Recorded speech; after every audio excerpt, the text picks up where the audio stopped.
exciting journey from innovation to entrepreneurship hosted by Institute of Chemical Technology, Mumbai, ICT NICE, the incubator at ICT, and the ICT Innovation Council. I now invite Rishabh Ramji to begin the occasion with the invocation of Saraswati Vandana. I request everybody to silence their phones.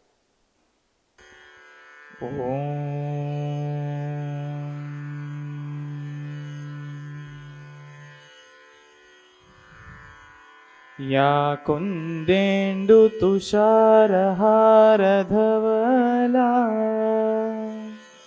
या शुभ्रवस्त्राविता या वीणावरदण्डमण्डितकरा या श्वेतपद्मासना या ब्रह्माच्युतशङ्कर प्रभृतिभिः देवैः सदा पूजिता सा मां पातु सर्वती भगवती निःशेषजाड्यापहा शुक्लां ब्रह्मविचारसारपरमा आद्यां जगद्व्यापिनीं वीणापुस्तकधारिणीमभयदां जाड्यान्धकारापहा हस्ते स्फाटिकमालिकां विदधतीं पद्मासने संस्थितां वन्दे तां परमेश्वरीं भगवतीं बुद्धिप्रदां शारदां बुद्धिप्रदां शारदाम्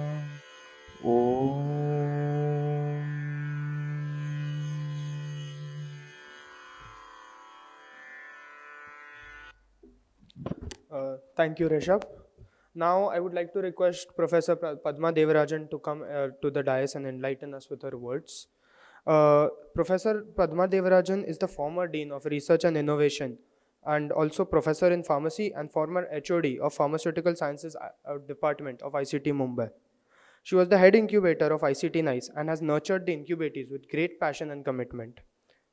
She is the founder of the startup Instavet Biofarm Private Limited, and currently she is the chairperson of the National Innovation and Startup Policy Revision Committee of the Ministry of Education, Government of India.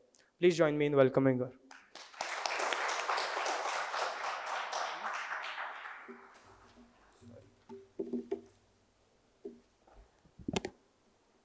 Thank you so much, Takshil.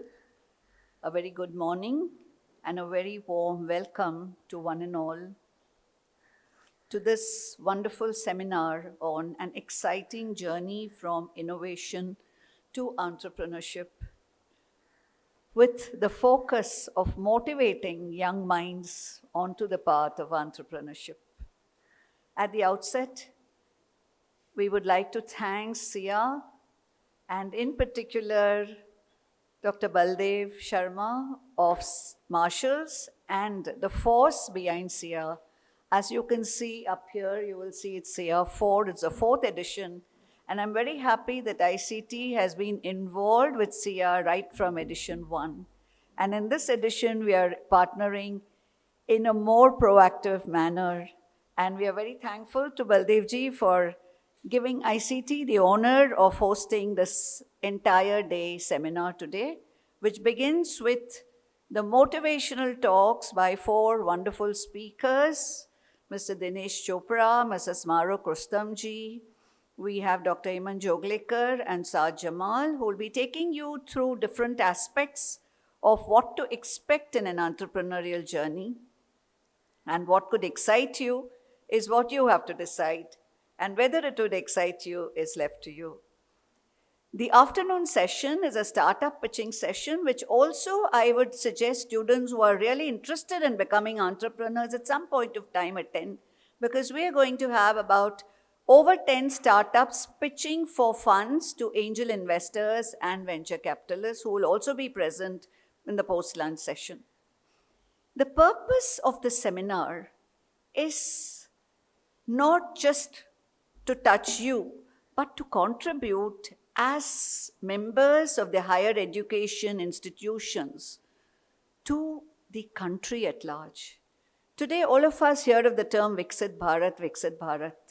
We have to understand that Viksit Bharat is not just something we see on the net or something we see in newspapers.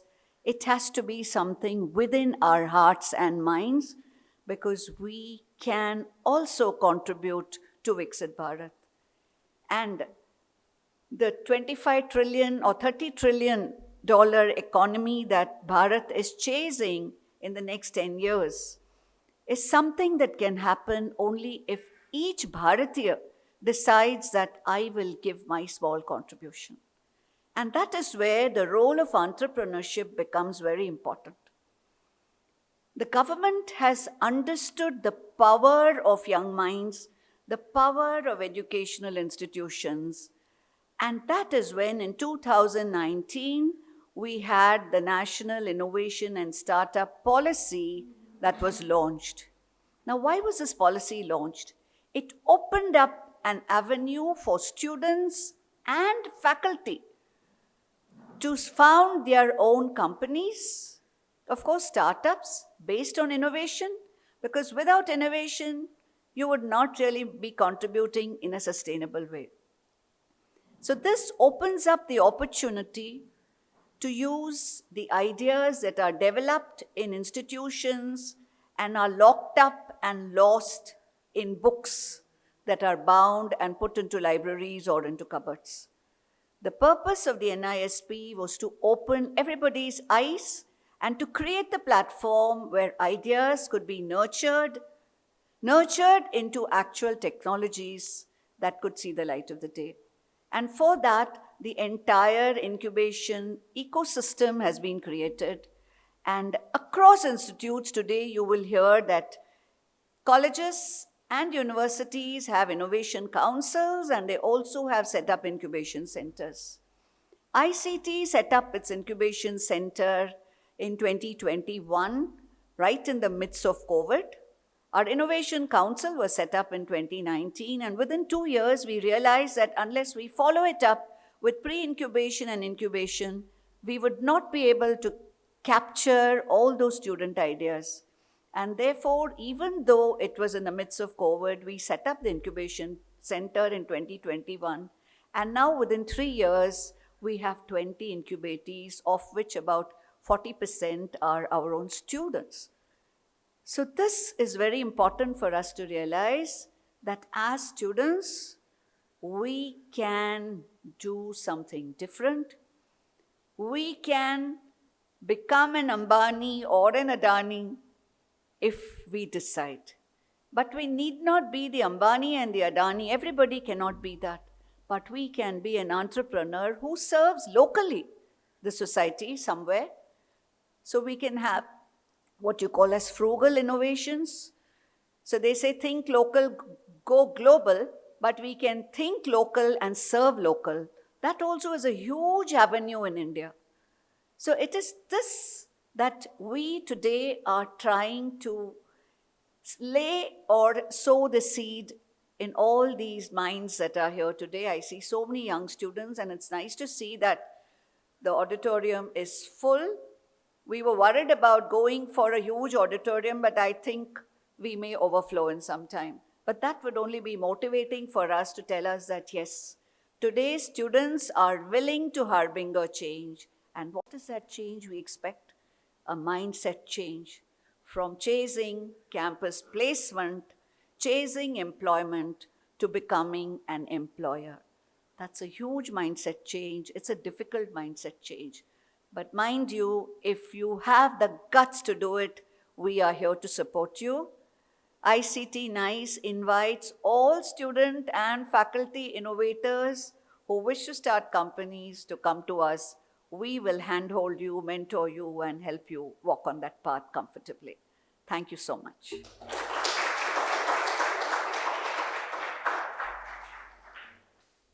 Thank you, ma'am, for those inspiring words. Shri Baldev Krishan Sharma is the founder chairman of Marshall's Wall Coverings, a brand with a heart. He believes it's time to pay back to the society what he got from it as a monetary success. The CiiA exhibition is one such initiative which he has been passionately organizing for the past 4 years. If today we are all here, it's thanks to Baldev Sharma sir. Please put your hands together for Mr. Baldev Sharma.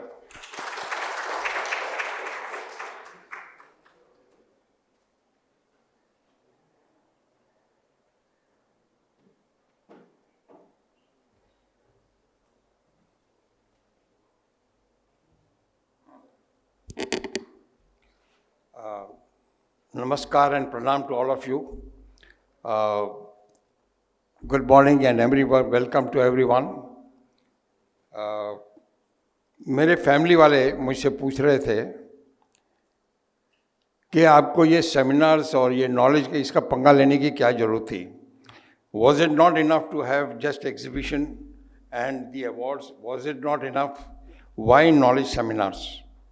But what I believe is that knowledge and innovations एक दूसरे के पूरक है, they complement each other. You cannot have the latest of what you are trying to do, innovation, with the knowledge of which is 20 years old or which is not a new knowledge.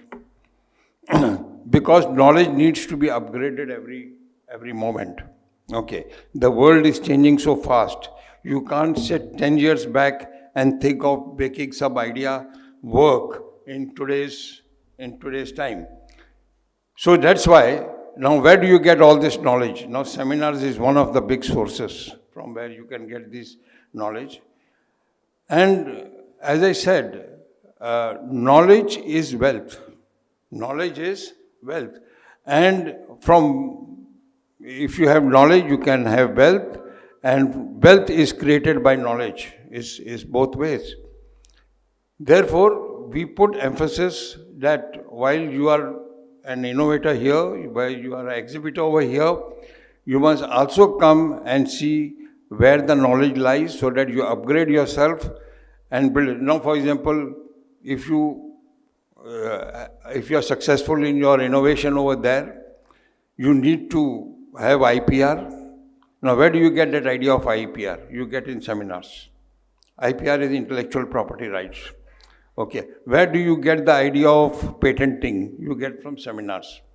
So last year we were partnering with MVP, Marathi Vigyan Parishad. We were partnering with them. And we had almost 10 sessions, much larger. We had for all the 3 days. And then we felt that probably having it for 3 days was too long. And Dr. Padma ji, she said, no, I don't want to have it for 3 days. I want to have it just for 1 day. But let's have a good number so that everyone takes advantage of that. So that's what we are doing. Yesterday we did not have it. We are having it today. And then, so 1 day session of good speakers, a good knowledge to share. I think that is something good. So I really thank Padma ji for, being partner with us. We feel we are privileged that she is with us as a partner, and through her we also thank Institute of Chemical Technology that they have tied up with us as partners, both NICE and ICT. Padma ji, I must thank you. You have been with me right from CiiA 1, and you have been a big support to CiiA. I think we must all appreciate her with a big round of applause to her. This is our acknowledgement to you. Okay. At the end of my communication, we'll also facilitate, but then that is another part. I personally feel that we are doing a great job by imparting knowledge to all of you. Okay. वो कहते हैं ना कि कन्यादान के बाद अगर कोई दान आता है तो वो विद्यादान आता है. तो ये यहाँ विद्यादान हो रहा है. We are giving. और मैडम आजकल वो कुंभ का पीरियड चल रहा है. ओके, तो आपको कुंभ जाने की ज़रूरत नहीं. आप 5 सेशंस ले रहे हैं, आप 5 डुबकियाँ इधर ही लगा दी समझो. ओके, और आप ज्ञान प्राप्त कर रहे हैं, तो ये 5 सेशंस में आपकी भी 5 डुबकियाँ हो गई. अब big round of applause to all of you. Come on. Friends, knowledge has got no boundaries. Knowledge has got no. You look at Newton, you look at Einstein, you look at Graham Bell, you look at all these Kepler. Are they connected with their own country? They are international. This is the power of knowledge. So, knowledge is something which goes beyond geography. So, the more you learn, okay, the more you are able to make things better. More you are able to innovate, more you are able to take the latest technology into what you are trying to do. So, सीखते रहो. क्या करना है? सीखते, keep learning, and keep learning more. I think that is what we can share with each other. The more you learn, the better you get, more refined you are. So, great knowledge for you. The knowledge should keep increasing with you with time. So, thank you very much. This is one session by which you will be able to raise your knowledge level. I am sure lot of things you will have to carry back from here. So, good luck to you and God bless. Okay. Now, before I go, in fact, I will not be available, ma'am, for that 1:30 session of yours, which is a validity section. So, from our CiiA, on behalf of CiiA, is a small memento for you. We request you to please accept it and the certificate.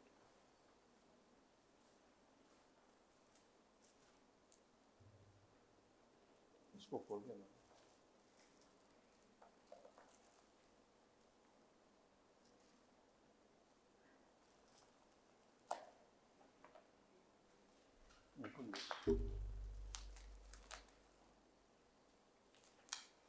It's come in a very packed way, so let's see.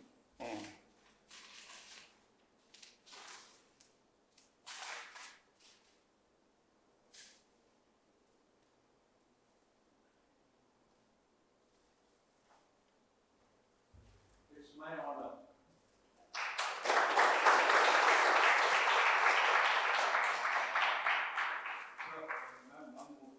Sir, please come with me.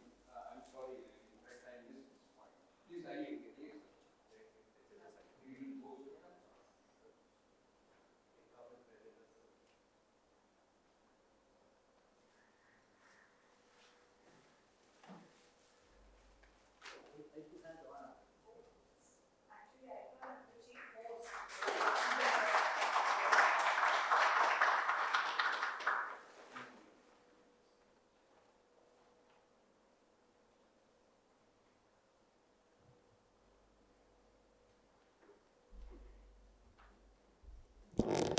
Thank you, sir, for enlightening us. Without further ado, let me introduce you to the first speaker of the event, Mr. Dinesh Chopra.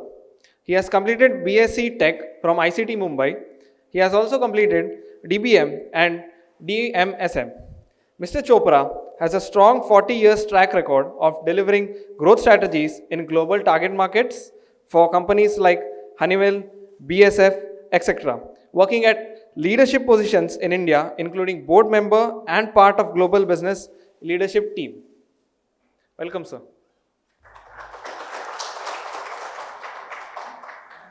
That mic.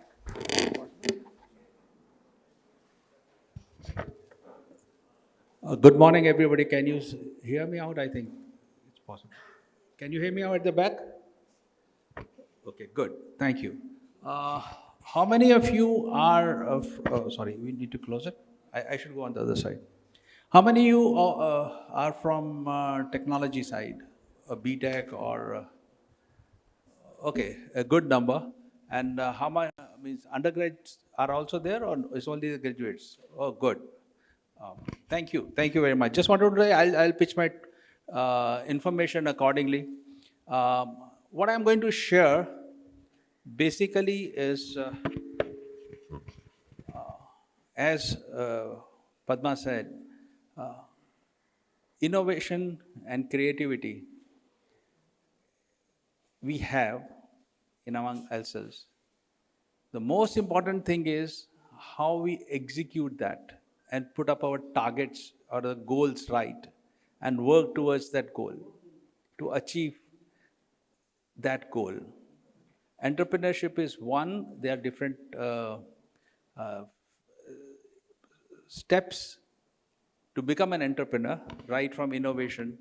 And I think we have to do that journey. So I'll just share my thoughts and take you through my journey also. And then, whatever you want to pick up, you want to ask me, let's do that.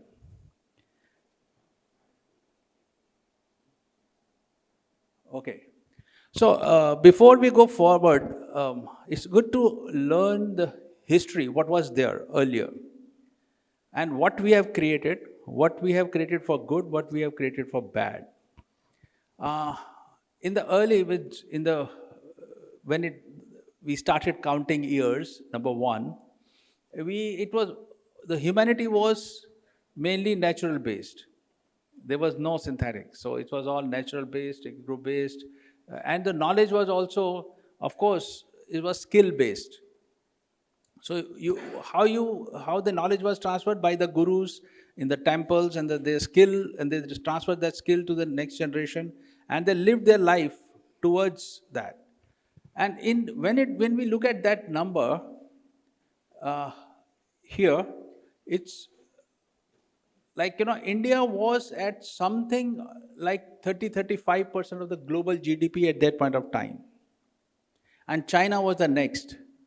And nothing to do with that, but these were the real innovative, before that there was so much of innovation was done, and everything was recycled. So there was, was recycled, and including humans. We are also, like people, we are made of chemicals, whether amides or proteins or whatever it is, and we get recycled. Go to earth, and everything was natural, recyclable, and sustainable. Then the year around 1700, US was born, and I'm not criticizing the country, but in 1859, the first oil well was dug in Pennsylvania for commercial use. 1859, not even 200 years. Human race is millions of years. And no other creature on this world talks about refining clothes, cars. It's only humans we do it. Once that was done, in the early 19s, refining started happening. Companies like CiiA, like BASF, like DuPont, Dow, Shell, BP, they formed. And then all the fractions coming out of that in the last 125 years started becoming useful. Plastics we invented. It's all happened last 125 years. And now look at, of course, the GDP of Europe, USA, and other one, because they went for basic innovation. All these companies went for basic innovation, creating platform, working with academia, and then bringing out products which were marketed, sold, and the whole businesses were created. They were small entrepreneurs, but then they started becoming big by spending money. When they got more money, they spent in more innovation. And then all these companies became big. Till 1970, I'm talking about the chemical sector, there was a last real innovation in polyester which happened. And after that, you see what happened. All these companies we talked about are no more. Or they're fragmenting or not in a right. Sorry. So that's how. So what is what we are trying to say here? I'm trying to say is the change is constant, movement is happening, technology and growth happened in Europe and USA. They stopped spending in the innovation, and that moved to China, the commodity products. They created a lot of capacities, and now there's opportunity coming for India. Now, Indian government, Indian people, and everybody is talking about new innovation and creating new small businesses.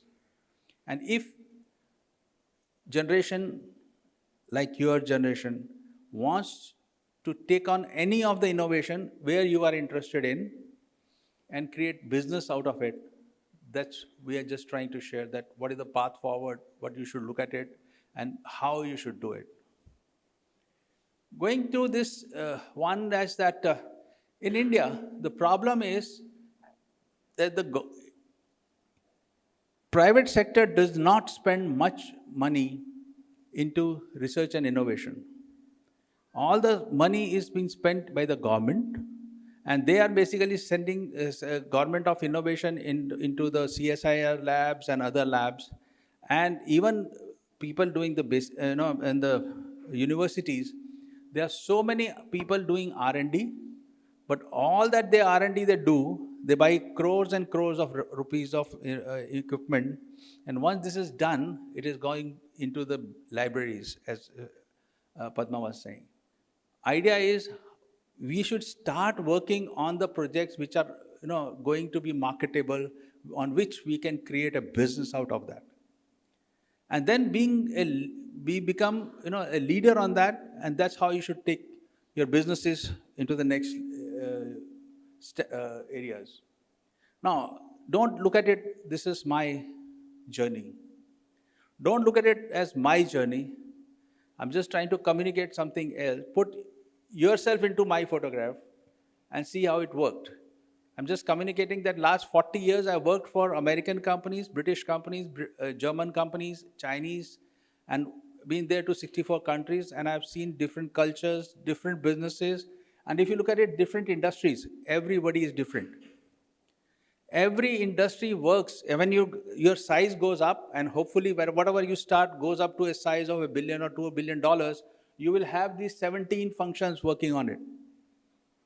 And why I'm saying that? Because I've worked out of 15 out of that into myself. So you have to collaborate, you have to understand, you have to keep upgrading your knowledge and skill to understand these every function, what goes in. Do not give it to somebody who, you have to give it to somebody to run it, but you must know how it has been done so that you appreciate what he or she is doing in the function, and then grow those functions. And this is the most important thing, because you can be an technologist, but can be working in a legal corporate function, legal function, or a compliance function. You don't have to be a CEO or an owner of the company, but even if either you do there or you come to and create your own company, which starts from a small sector and then grow it up. But even if you grow it up, even then you have to grow your skill set. Even you are running around, say, $2 billion company, working on these people, you have to still manage those people. So you have to keep growing your skill sets to manage those people, apart from running the whole show. So keep learning and upgrading skill for personal and organization, growth, because these things have to go hand in hand. If the organization grows and you don't grow as a leader, within the required skill set, you will actually over the period of time kill the organization, which most of the big organizations got killed themselves. So please be careful of that. Now, what is a new product development cycle which you go through? Whenever a new product is developed in an industry, you have an idea which is generated, then you have an idea you screen. You may have at any point of time 10 ideas, 50 ideas, 40 ideas, whatever, and then you have to pick up the idea which you feel you can make a business out of it. And an organization out of that is created of that. Then develop that by testing, Develop that by testing with different concepts. Then analyze that business plan with all the financials in it, because that is the most important thing. Ultimately, end of the day, any entrepreneurship idea is about money. If you don't make money, there's no point in having all the ideas and doing it. End of the day, you have to make money. Then develop that product, test market it in a small areas, and then commercialize it and launch it into different areas and cover the geography. And as Padma was saying, we take it forward. Think global, act local. First, you have to do whatever you want to do is a local, and then expand to the other areas. Then there are steps. Technology has got is the how is in the technology side is by the TRL levels. Most of the products, are coming from the innovation is one area, but unfortunately, most of the PhD products stop at level 3 and 4. Even though there's huge amount of money, crores and crores of that is spent, but most of the innovation stops because actually those projects never see the light of the day and into the commercialization success. So we have to make sure that we take it from there, work it out, working with the academia and bring it to a level where it can be commercialized. Even for manufacturing, even manufacturing has readiness levels. So even if you are going to a manufacturing sector and whatever product you are going to do is you have to manufacture, it has to go through this all MRL levels and then take support from different other functions and areas which are required to make it happen and grow. I'm going slightly faster, but because I think the time is also limited for that. Now, it's very important for you as a management of a company or a leader of a company. You can't keep working in circles and doing the same thing again and again. You will stagnate. And then you have to, at one point of time, when you are stagnated and your system is done, then you have to break through and go to the next level.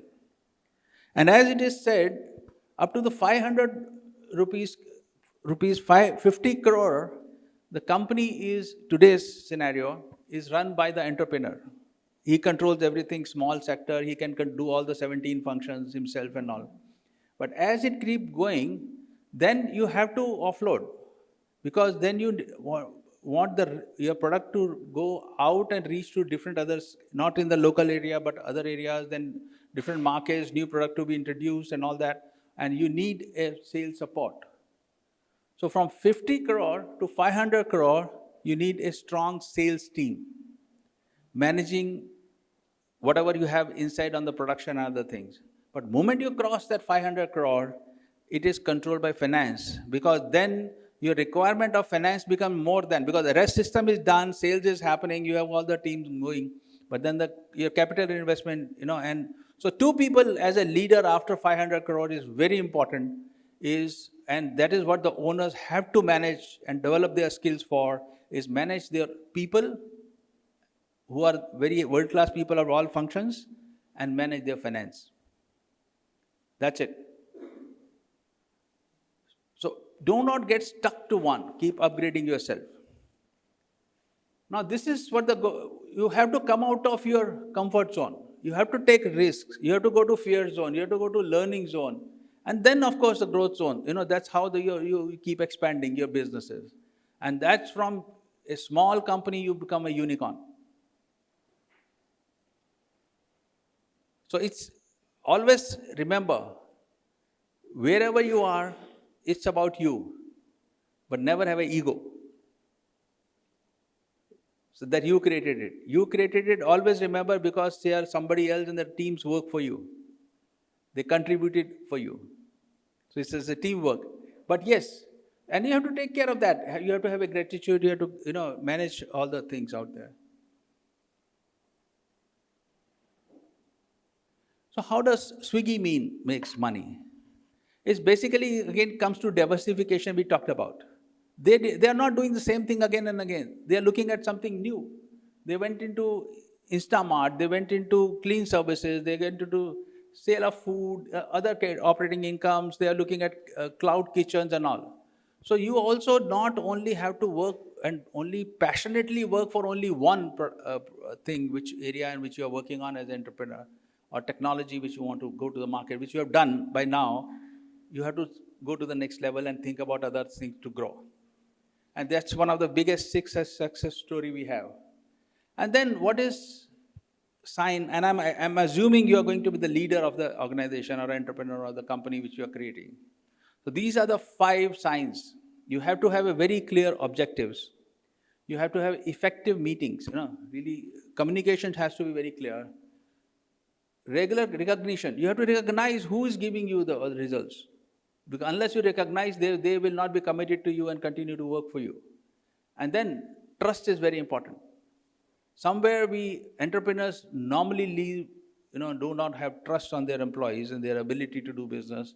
But it's actually, my experience is actually different. You give work to somebody and give him authority and responsibility, I can assure you and if he is from the same field, he'll do it better than what you can do. So trust that, use that.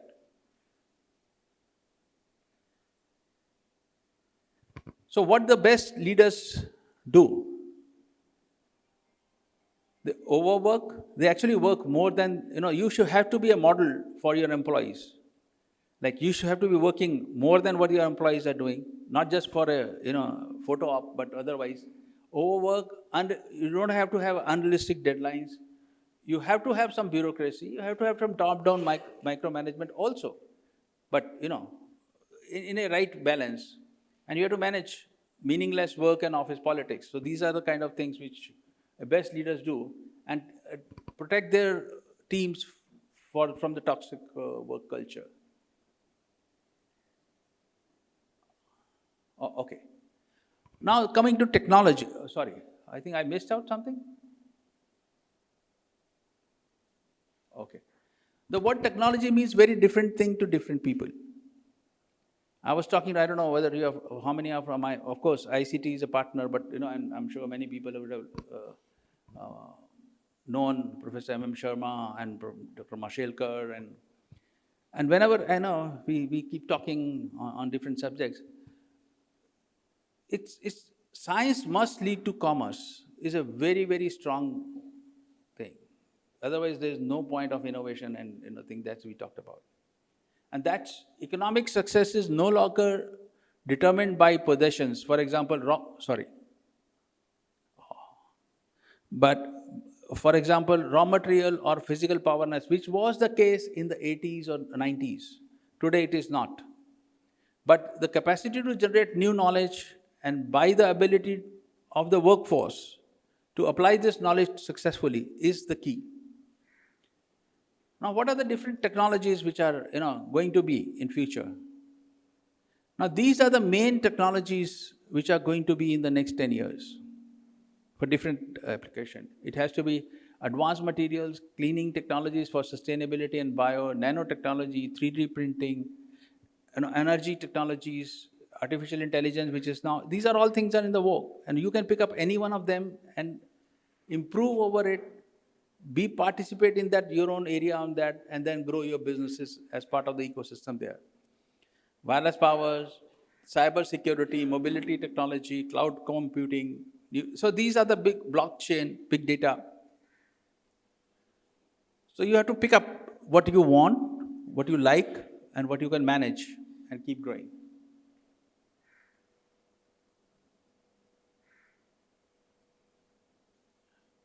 So now industry academia collaboration is very important, as we talked about. The earlier it used to be the academia was just supplier of human resource and industry was development for the nation, that's it. But today now it's combined. Academia and industry has to work together for growth of the nation and also for your personal growth. Extremely important.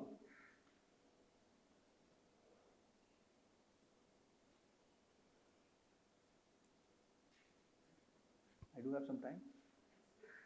Okay, now your personal thing.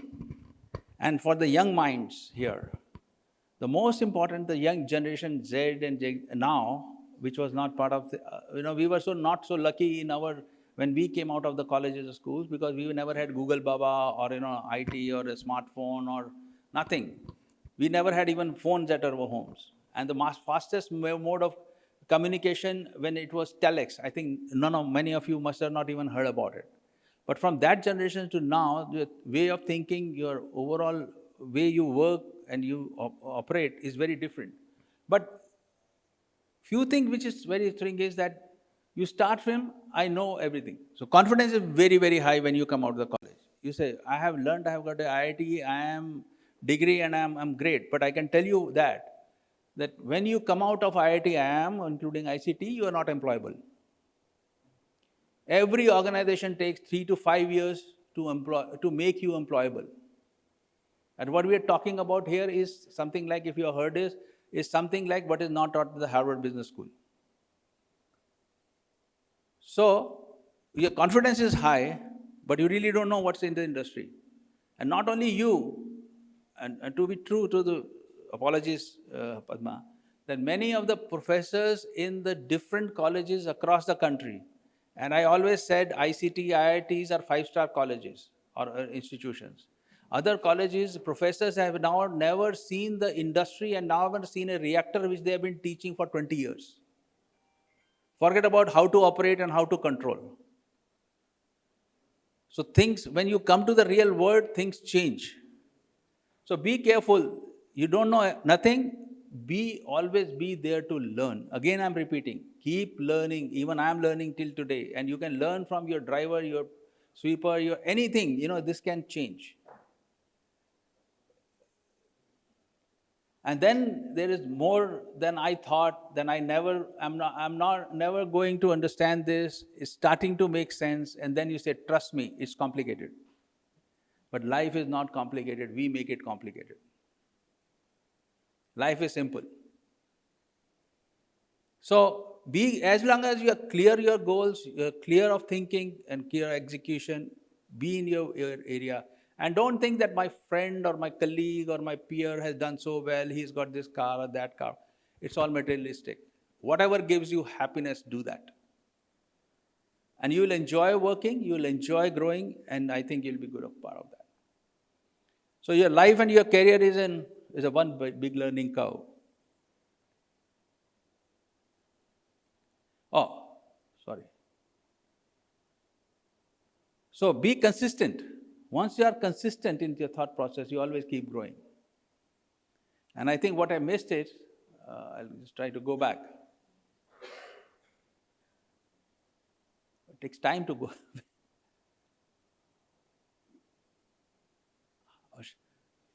Can you do it from there? Oh yeah, here. To create any business and business plan, which you have created a business plan, and you started working towards it, and I can guarantee it is never going to happen as per plan. Every day there will be one thing or the other, whether you have any amount of big business you have created. Because something or the other in the system, whatever you have created, or a machine which you have created, which is working as an organization for you, is going to give an issue. So someday you will be good, someday will be bad, someday will be some decision will be good, somewhere machine will crack, somewhere the batch will not go up, sometime the rocket will fail something, the reaction will go off, Somebody forgot to open the tap and the water is not there, there's a big disaster like we had in Bhopal. But that's going to happen. I hope that may be the wrong example, but that's reality. Every day, people who are working in the on the shop floor, on the companies, and I'm not talking about that. Even the legal people don't know what's coming tomorrow, which case is coming tomorrow, and how it's going to happen. But your knowledge will manage it in a well. So you have to be a leader doing that. Yeah. Okay. Too many disappointments are usually a sign of too many expectations. As I said, keep it simple. If you expect too many things from you, I never told my kids, I can only talk about me, that you become first in the class. I said, do your best and enjoy your life. And they did well. And also I must tell you, people like us who are not the topmost we were not the first rank holder in the ICT or UDCT or Hansas. We did well. Maybe well better than many others, because we kept on learning, we kept on adjusting our skill set to manage the jobs we were doing at that point of time, or we were expected to do the job, or we were expected to solve the problem. And you can learn, as I said, learn from anybody. Have your mentor and do anything you want. But do not have too many expectations from you. Third year of your job, if you're coming from not from a good family, don't think you're going to have a Mercedes and a great high family, like a business, or it's not going to grow like that. Put it in, it will come. Have patience. And then you'll enjoy life. So here, a title doesn't make you a leader. Your team must respect you. Honesty, integrity has to be there. Your words has to be, delivered as, you follow what I was saying. Just don't say for anything and promise wrong. If you do that, on your face, nobody will say, your team, your colleagues, your subordinates, but in the heart, they will say that you are not a trusted person. So have your trust, team respect, your integrity, you work as an example, you show empathy, you show your drive, your behavior, and how you behave with people, including your, subordinates or your peons or, people at the down the line that's in the society. Very important. And your actions. So this is the machine which we are trying to make in India, which people sometimes don't think, but an organization is like a machine, which works on small parts, and you have to manage those parts. Sometimes replace them, sometimes improve them, sometimes grow them, whatever it is. But you have to understand that what that part is doing, you put yourself in the shoe, have those skills and knowledge, and then make this whole machine more smoothly running and keep growing. All the very best. Thank you very much.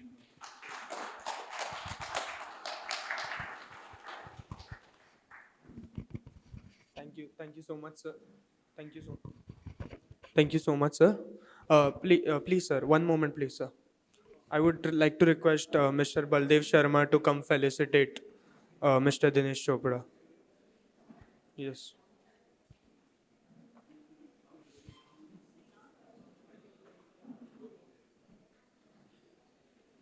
और memento भी देना.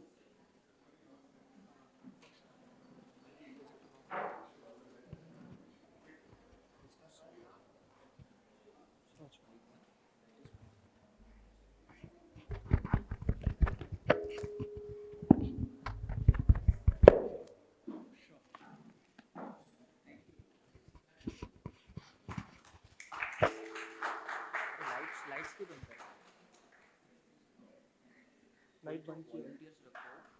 जो photo type करते type ना.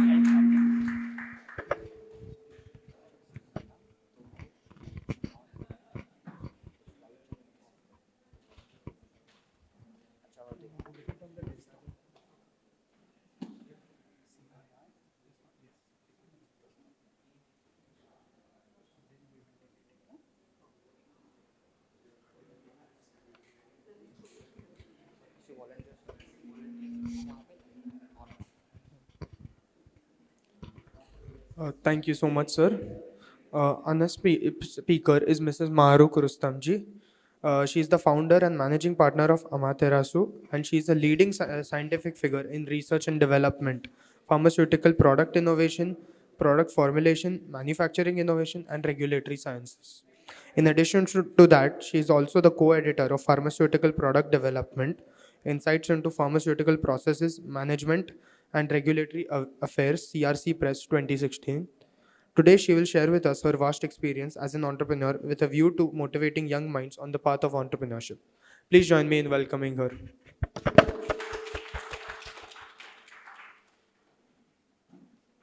Hello.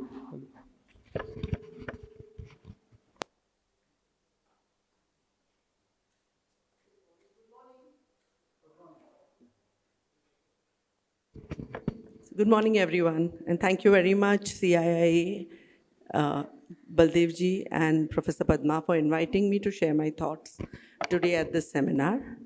I'm going to keep it very simple. I'm going to share my life experiences and tell you what I have learned. Okay, yeah, thanks. So I'm going to talk about the excitement and challenges in an entrepreneur's journey. And what I thought is that it would be very good to little bit deliberate on what is an invention and what is an innovation. I think we need to understand the difference a little bit because we use those terms interchangeably, but they're not really interchangeable.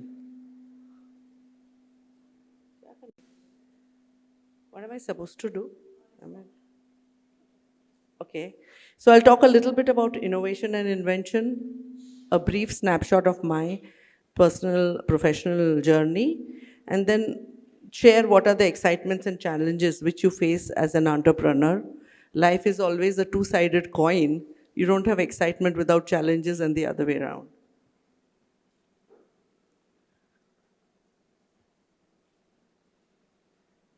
What time? Why is it taking so long here? Am I doing something wrong? I'm doing that only. Maybe a bit more. Okay. Yeah.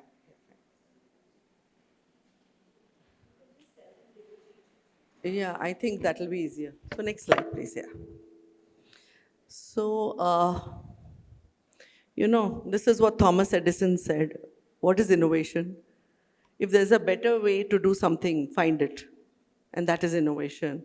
And I think that is a thought process. Always when you are facing any situation, looking at anything, if you keep on thinking about whether there's a better way to do it, then you land up with innovation.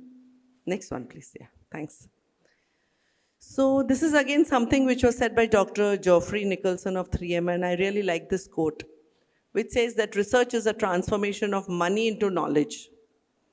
So you transform, you spend a lot of money, and what you are developing is knowledge. This is basic research or basic invention.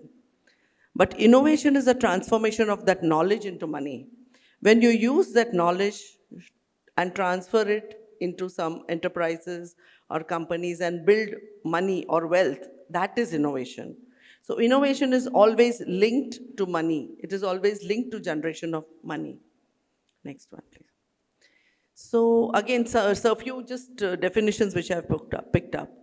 So the term innovation refers to a new way of doing things. It may refer to incremental or emergent or radical or very revolutionary disruptive products, processes, thinking, organizations. You also have innovation in human resource management. You also have innovation in how you educate your children. You also have innovation. So innovation is not only linked to technology and products. Innovation is there in each and every sphere of our life. And another important point, I think what Dinesh also pointed out is, innovation is never a straight line. You have creativity, you think something, you do something, you come back, it's not working, again you go ahead. So it's always like a spiral. It goes up in spirals, you come back and go up. It never goes as a straight line. If it goes at a straight line, then I think it's not innovation, maybe it's just some adaptation. So always there is creativity, failure, and iteration. And in order to do that, the one important skill set you need or mindset which you need is persistence. You cannot innovate without persistence because nothing is going to go straight in a straight line. Next, please. So what is innovation? Innovation is all about making money, so it's about increasing profits. Okay? Now you can do that with various ways. These are just a few examples. So one is on the value side, If you are giving something to your customers which they don't have from any existing product or service, then you are going to get there. UPI is one good innovation. We never had that ease of paying money from our accounts. Now all of us are on UPI, and that is a big value add from the customer point of view. Cost side, you do something in a more efficient manner, cost effectiveness. Either way, whether it is value or cost, what you are giving is value. You are creating some value to the consumers who are going to use your products or processes. And in return, you are creating value for your organization or company. So value is something which is built over time, but once you build it, it doesn't go down very easily unless you really plan to destroy it. It builds with time and it multiplies with time. So we are always looking at building value into our organizations, products, our teams. Everywhere you're looking at building value. So again, another definition, it's different from an invention is different at that, because at that particular time it doesn't have commercial value, but it may have in future. Okay, think of Thomas Edison when he created the first light bulb. I don't know how many ohms it reached in the first 25 years, maybe less than 10%. But today all of us, we can't even dream of living without a light bulb. Also, unfortunately, in our country, there are many, many small villages which still don't have it. Hopefully, it will happen in the next few decades that everybody will have light, electricity and light. But if you think of when Thomas Edison actually created the first bulb, incandescent bulb, and today to where we have come to LEDs, there have been innovations at each step. And those innovations, all of them have added some benefit to the customer, and they've added value, and they've added a lot of profits to a lot of companies. So definitely, that's what it is. That when you see an invention for the first time, it may not have the capability of becoming commercial, but with innovation, keeping on improving little at a time, you will reach something which is commercially viable. No, please go back. Yeah. This is very important. So there is no shortage of ideas and inventions in the world. There is no shortage. I sit at my desk, every week I come up with 3 product ideas. In the last 8 years, we have developed something like 7 products. Okay? Ideas will come, and many of them have to be evaluated. But the challenge is to introduce this successfully to a market. And in order to do that, that's a long road.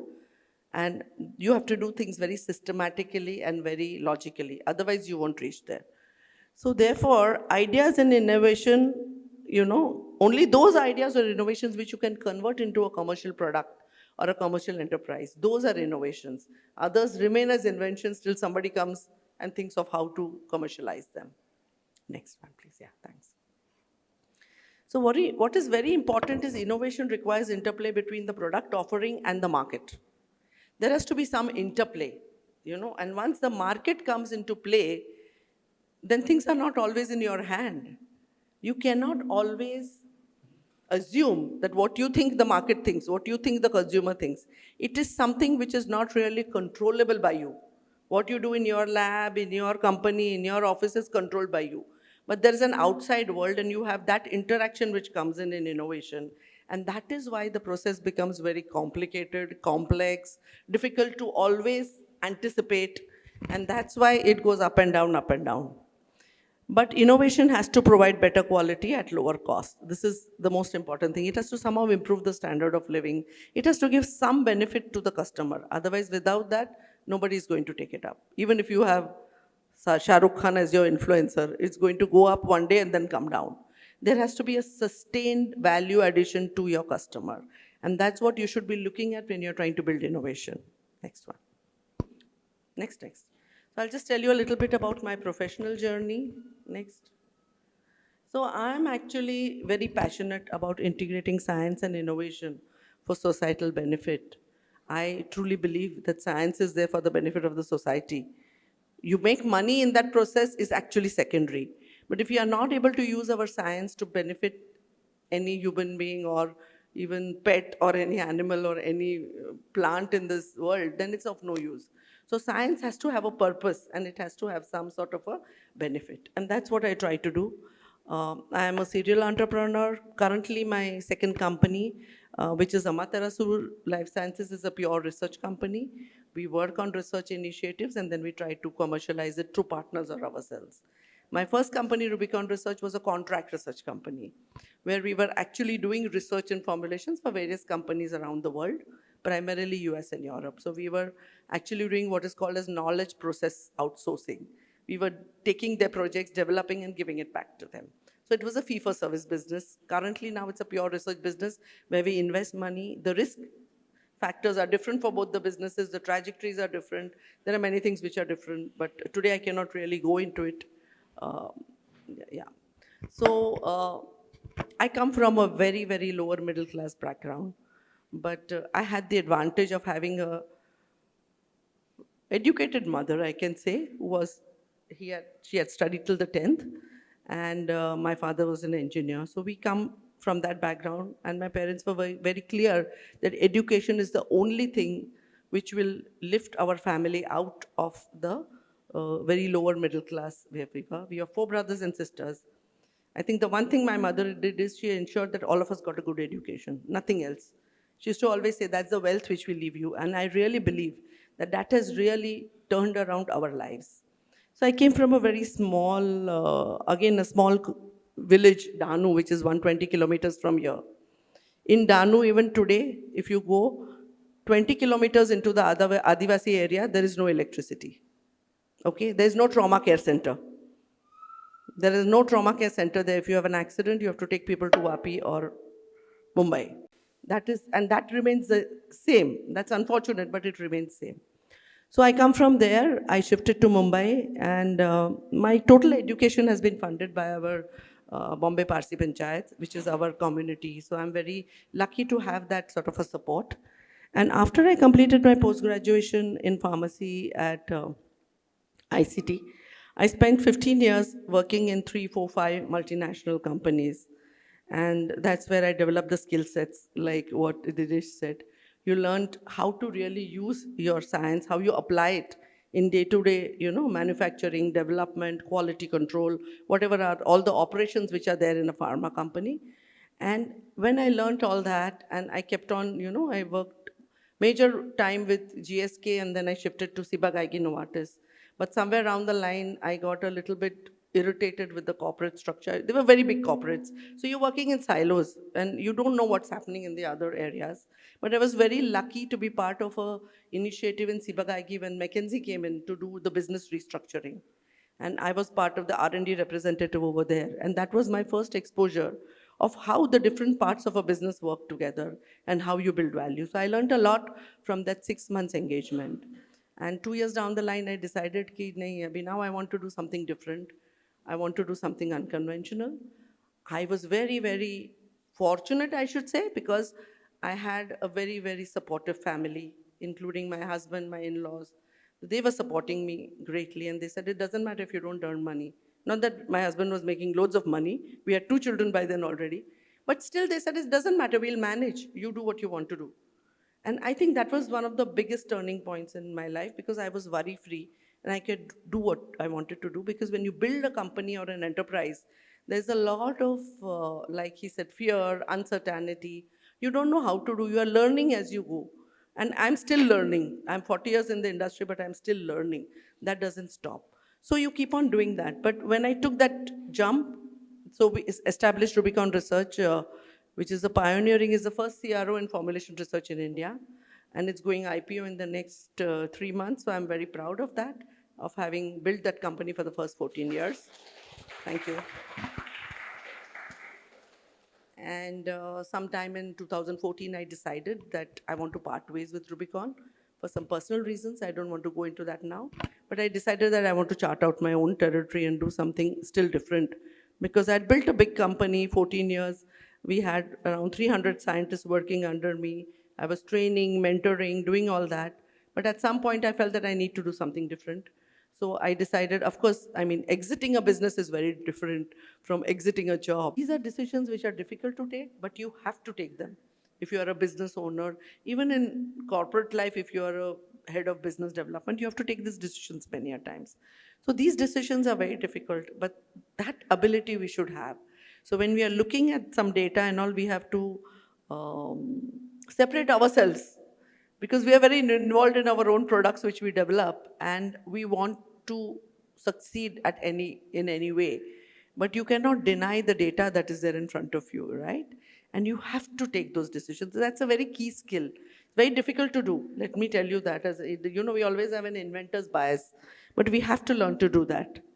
And of course, competition and evolving market. Like I told you, this is not in your control. You have to keep an eye on them and keep on evolving. Next. So challenges, uncertainty and risk, there is no guaranteed success. When you start a business, there is no guaranteed paycheck at the end of the month. It's all depending on what you do, how you do. So definitely there is uncertainty and risk, and you need to be able to deal with it at the mental level. So therefore you see, entrepreneurs are people who are risk takers. And there are some types of people who cannot take risk. If you are not a risk taker in your life, don't try entrepreneurship. Unless again you have a co-founder or somebody who has that ability. Because risk taking is something which comes, it builds with time, but it is also something innate in your personality. Either you can take a risk or you can't take a risk. So very important to understand that. Funding issues again are big challenges. Raising capital, managing finance. After raising capital, managing the investors, that's another job by itself. Keeping them satisfied and trying to reach whatever you have sort of promised to them. When you get investors in, you have business plans, you promise that in 3 years we will reach this. They're not promised, but you estimate. And that's like a promise. So how do you keep them involved at all the time? How do you keep them abreast of what's happening in the company? Because whatever I thought in 25, I will achieve in 29 may or may not happen. Lots of things happen in between. But again, it's a relationship which you have to maintain and develop and build. And then, of course, work-life balances. All of us have personal lives, and we have to balance that out. We have to learn to balance that out. As women, for us, more important, we are mothers. So in some part of our professional life, we have had very small children, and we have to balance it out so that they don't feel the lack of the mother, we don't miss out on their childhood, but we still do what we want to do in our profession. It's not impossible. It is difficult sometimes, but it all depends on what you want to do. If your intent is to manage both properly, you will learn how to do it. There are many ways to do it. So therefore, very important to have this balance. And of course, I mean, there is going to be personal sacrifice. When you're building your old company, you may be going on a holiday, but if there is a crisis, you will have to change your holiday plan, okay? When you are an employee, it doesn't matter, I'm only an employee, I can still go on the holiday, my colleague will handle it. So that is a difference, that ability, that all encompassing ability to take risk and sacrifice. You may make it up elsewhere, but you need to do at that point what is best for your company. So that is one thing which is very different. Market competition, of course, this is always a challenge, and leadership pressure. You know, being a good leader is not easy. You're challenging yourself all the time. You also question yourself, is this the right thing to do for my team, for my people? Should I be fair? Because you need to be fair to everybody, but you also need to be fair to the company. And that is when you have some key senior managers, friends who are your managers, who you trust and trust them. It takes a little bit of the leadership stress away. But that stress is always there. And again, so you have to learn to handle that. You have to learn to be very, very logical, systematic, and system-driven about it. Because you have to manage your teams and people, keep them motivated, keep them very excited, and help them to deliver, help them to develop individually. You see, I mean, I always think like that I have very young people working with me. And I always tell them that I'm not going to be there 20 years from now in the industry, but you will be there. And so please learn properly, because whatever you learn now will help you later on. So it's also my responsibility to see that wherever they go further, they will grow well, develop well. That is what you need to have, that sort of a ownership on your people. Next one. Overcoming challenges, this is how you do it. Resilience and adaptability. I just said about embracing failure. If something doesn't work, it's fine. It's perfectly fine to fail in something. Nothing wrong in that. Let's get on to something else. So this happens. Failure happens. Accept that fact. And it's very important, like I said, to go by data sets, not to go by emotions, but to go by data sets when you make these decisions. Adaptability. You know, very important to be adaptable to the situation, adaptable to the changes in your team, adaptable to the improvements in science.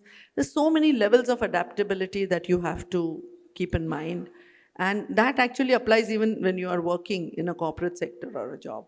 We need to be adaptable because the world is changing, people around us are changing all the time.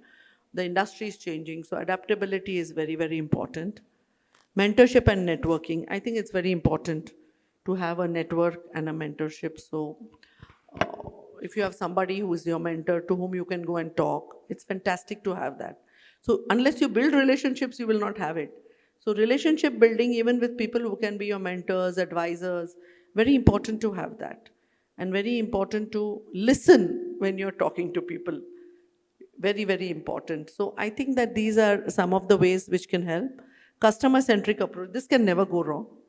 If you're thinking of your customer all the time, even if you make mistakes, you may fail, you will finally reach there. So today is a world where we have to have a customer-centric approach, or as in pharma, we say patient-centric approach. You're always thinking first of the patient or first of your customer, not of what technology you have or what you want to develop. Depending on what they need, you will develop it. You are a scientist. You can do anything within your field of expertise. So why do you want to limit? So for example, up to 2016, I was working 80% in solid orals. 2016, I decided I'm not going to work in that for certain reasons. I said, I'll do topical and injectables long acting. It's a new field for me, but that's fine. We will learn it, we will read it, we will experiment. So it's okay. It's okay. You need to keep on learning, but you need to keep the customer centric approach. Financial planning, very, very important, and building a strong team. These two I cannot, financial planning is very important. Very, very important. You know what money you're going to spend in the next 3 years. You know what revenue you're going to maybe get and what is the shortfall or the excess. You need to have a very strong MIS, management information system, month on month to understand what money you're spending and this. Cash flow management, I think that's where most scientific entrepreneurs fail. Cash flow management is very important. You don't want to run out of money. You don't want to use money in the wrong way. And you don't want to unnecessarily take loans at high interest rate. So cash flow management is something you should know. You have to have a very strong CA to support you, but internally, you need a very strong accounting and finance team to support you. So we are today currently 17, 18 people. 3 of them are accounting and finance. I'm just telling you how important it is. And I have 2 sets of CAs. One takes care of the GST, this, that, all the compliances. Another one advises me at the macro level. So I think it's very important that we give this importance, because as scientists, we don't do it. So all scientists in the field learn cash flow management, learn how to read a P&L, learn how to read a balance sheet. Very important to understand. It's your business. So you have to understand it. You cannot throw it off to somebody else. And of course, building a strong team is always important. But like Dinesh pointed out, as a leader, you need to understand, even if HR is not my field, I need to understand what's happening in HR. What is this implication on my business? I need to understand what's happening in my finance. So you need to understand everything at the macro level. If you cannot lead people if you don't understand what they are doing.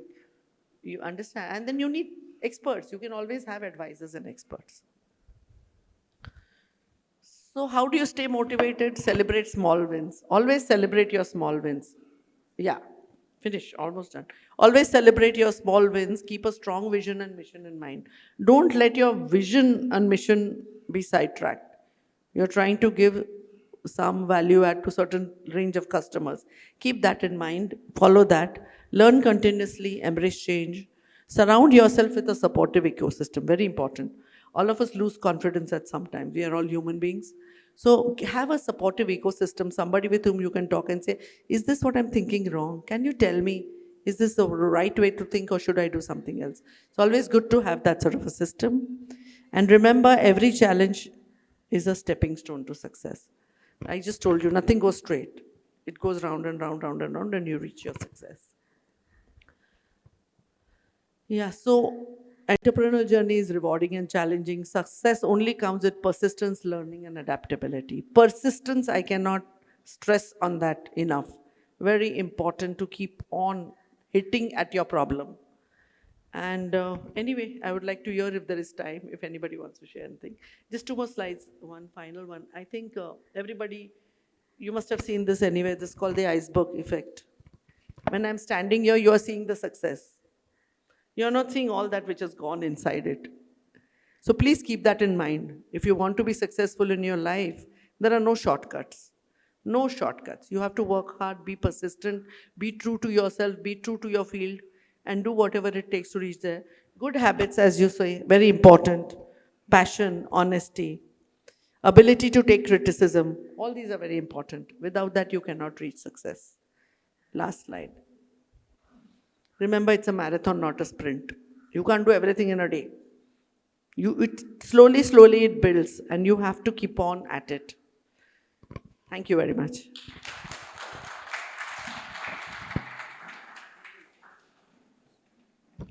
Thank you so much, ma'am. I would like to request Professor Padma Devarajan to come and felicitate ma'am.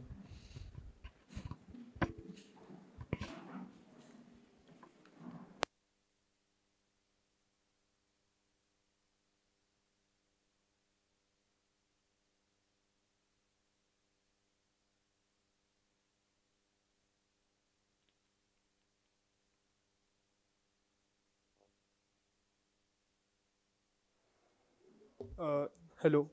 Thank you, ma'am.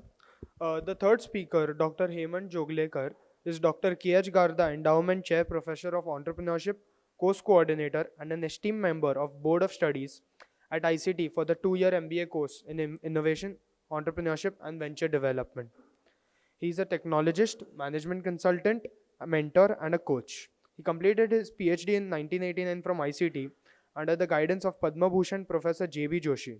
He is also a Six Sigma Black Belt trainer and specializes in coaching for soft skills development and good manufacturing practices as a supply chain expert. He is an advisor and mentor for many industries and startups and also listed in Who's Who by American Biographical Institute. Please join me in welcoming sir.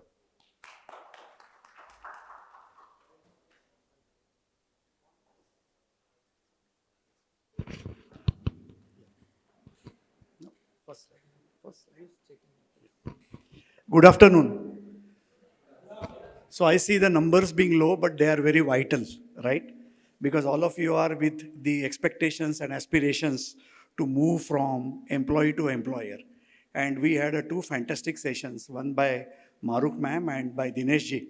So definitely I'm going to give you the same kind of a flavor. But as possibly in the introduction it was being said that I am not an academician. I am basically spent 30 years. I will not call it spent 30 years, invested 30 years in Asian Paints. And then as a professor of practice, I am back to my alma mater, ICT. And now we have started a course of MBA in Innovations, Entrepreneurships and Venture Development, 2-year full-fledged MBA course. So I am representing that and I am leading that course at the ICT. So first and foremost, thank you very much for such a kind of interactions. Thanks to Baldevji and Padma ma'am.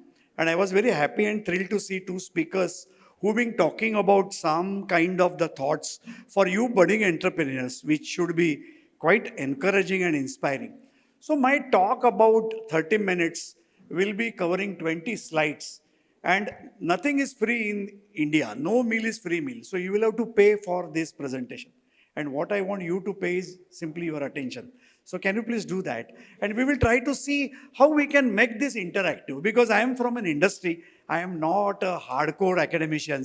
So basically, Samvad is more important than Vad, especially after the corona. And when the world is VUCA, ma'am talks about uncertainty. How many of you know world VUCA? VUCA? We must be updated about what is happening. VUCA stands for volatility, uncertainty, complexity and ambiguity. Nothing is sure. We live the moment. We are not aware what is the customer-centric approach we may have to take. She also must have talked about everything, and Dinesh ji also talked about everything is moving ups and down. And that's the reality of the life. Because today the young hearts, you guys are full with the speed. But generation of us will focus on the direction. Direction is more important than the speed. If you are going with the heavy speed but to the wrong destination and wrong direction, you will have head on. So I am going to talk about that journey. I am going to tell you what we practiced, and as I being at one of the such blue chip company which is still giving 18 to 20% CAGR year on year, Asian Paints. So some of the stories which I would like to acknowledge of great leaders there. And as Dinesh says, we always learn, unlearn and relearn. So that is how the path is. So please accept these presentations as a part of a samvad with you. First and foremost, I will take you to the first slide. Yeah. So many people talked about one common word, innovation. So I am also going to, many number of times going to use that word innovation. There has to be very clear understanding about what is invention, what is discovery and what is innovations. Grammatically, they look very similar. But innovation is something different, Hat-K. Like for example, today India is being seen as most populous country, which is a fact. We have a heavy advantage of a demography. Youths are very high. And Modi ji talks about local to global, that everything which is being happening. How can India also become number one in innovation index? As many leaders say that leaders never do things different. They do things differently. So that's very, very important. Let me give an example of some high innovative index countries. Switzerland, US, Sweden. I will also list Israel into that. You remember the pagers which are being used for the warfare? They never had a patent. They never published a research paper. But that was a breakthrough. Innovations. As ma'am talks about the customers and understanding today's customer, as an entrepreneur, you should always understand what customer is. Everyone is a customer, everyone has a customer. पहले का जमाना गया where customer means तू ही कष्ट कर और तू ही मर, customer. Today he is a god. Today he is a god. So I would strongly suggest my mantra before I run the 20 slides is 5 Pandavas, all starting with P. First, as both the speakers says, first, pain. Pain areas and challenge areas only will give you opportunity. Kya customer chahiye? Why 2 people from the Uber came some 15 years back and they wanted to take a Kalipili taxi at Mumbai airport for Panvel. And Kalipili taxi, we are great. So we learned to say no. We learned to say no, unfortunately. And they were definitely being ragged. And they decided, ki, boss, there is an opportunity for me because they had experienced the pain. Even Asian Paints, T nikalo pain. T is techniques and technology. So they identify, can I develop a technology app where all those pain areas which people as a customer are facing, कि नहीं जाना है, luggage का extra charges, half meter and many things, they develop security, safety, your GPS location, you can share your location, live location, everything. And that's how it becomes successful. So I personally feel that innovation is like something which we can think differently. And it comes from 5 Pandavas. So first I just talked about is a pain list. We are full of challenges and pain. I stay at Mulund. Even to reach here, half an hour which I promised to ma'am, there is also pain. To drive, to get a vehicle, if you are on a self-drive, to see everything works. Second P, which I would definitely prioritize, is people. People. Because Dinesh ji talked about the word trust. वो भी बहुत important trust है. Trust में से T निकाल दो, rust. So we always have to trust each other. If all of us are here, say about 50 people in this room, and we have one idea but we don't share, then we will go only with one idea. But if we trust each other, if we work in one team, which corporate always teaches, you can't be on your own. There is nothing like a private limited, it has to be a public limited. If we share ideas, we will go with 50 ideas each, because we have to trust teamwork. Third P, which is also very important, which I have been practicing for last 30 years, is understand the product, what you are going to sell or what you are envisaging to sell. So that is the third P which you must be aware about. Fourth P, which is very important, is a process. वो कैसे बनता है? You can't be a blue collar, a white collar and just only run the show from the behind the curtain. If you see the Udupi hotel wala, you will never know who is the owner. Because वो owner पानी भी देगा आपको, order भी आपका लेगा. He never carries ego hat. Recently I went to one temple and there was a one good slogan in Marathi. I will say you that and then translate. Me ani foot chapla bahar kadun ya. Remove your me and footwear outside. We carry the ego hat. We always judge people. Because today the time has come, especially after Corona, where samvad are less and vaad are more. Vaad zyada ho raha hai. Why? Because there is no dialogue. Why? And today with the AI, I always say that natural stupidity is better than artificial intelligence.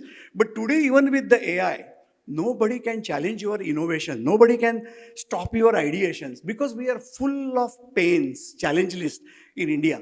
So I personally take the points which both earlier speakers said. I'm going to use the same word innovation again and again in my slides. So first P is about the pain. Second P is about the people. Very important. Without that we can't. Human is a social animal. Third P is about the product. Fourth P about the process. And fifth P is about problems. Problems what we face. Because always it is a continuous improvement. Always it is a continuous improvement. So my friend's suggestion is that let us see that coming years when the government and the leadership of the country wants India to become not a developing country after even 75 years, but to get a tag of developed country, our flag also should come as high in the innovation index and also on the happiness index. That is also equally important. Can I take the next slide? Yeah, can you help me in that? Yeah. So I'm going to show you some photographs which are well known. They are all on the Google. They are the people who thought differently, who always think differently. They believe in these 5 Ps. They are aware about the VUCA world. They appreciate their team and they are always on the high innovations. So some of the faces are very familiar, but these are actually the role models. As Dinesh ji said about the Dr. Mashelkar, one of the earlier chancellor of ICT, he has published a book by name Experiment, means experiment and improve from that experiment. Okay, how many of us challenge our own status quo? Somebody from Uber thought कि ये system ही बदली करेंगे. Somebody like Swiggy thought कि your food delivery can also happen at 2 in the early morning. Because people in the IT sectors, shift changes, aviation industries, there are people who need, but they thought it. So entrepreneurships, I'm going to talk about what attributes one should have, but these are the role models. These are the role models which we must consider them as a point of worship. Next slide. So innovations, there are a lot of things which triggers the innovations. As ma'am said that she being from a Dahanu area and 20 kilometers ahead of Dahanu, there is no electricity. The people who are under the constraint, they are more prone to innovate. 3 idiot picture देखा है? Correct? वही उसमें है. People who are under the constraint are more prone to generate because we are in the comfortable place. 22-degree temperature है इधर. Everything is soundproof and you are with me. People who are struggling for a life will always think of innovating, finding. I always say that whenever we have, like in ICT, many branches of engineering, but our professor always used to say, become a solution engineer. Can you give a solution? You know, in Asian Paints, I have interviewed so many students from ICT as well as the experience. We value the degrees, but we value more about the value addition score. We don't value only the patent and research papers. How much it is for the societal solution, as you were also referring. How much it stands for the society. You may use technology, but it should solve the problem. So be a solution engineer. That is also equally important.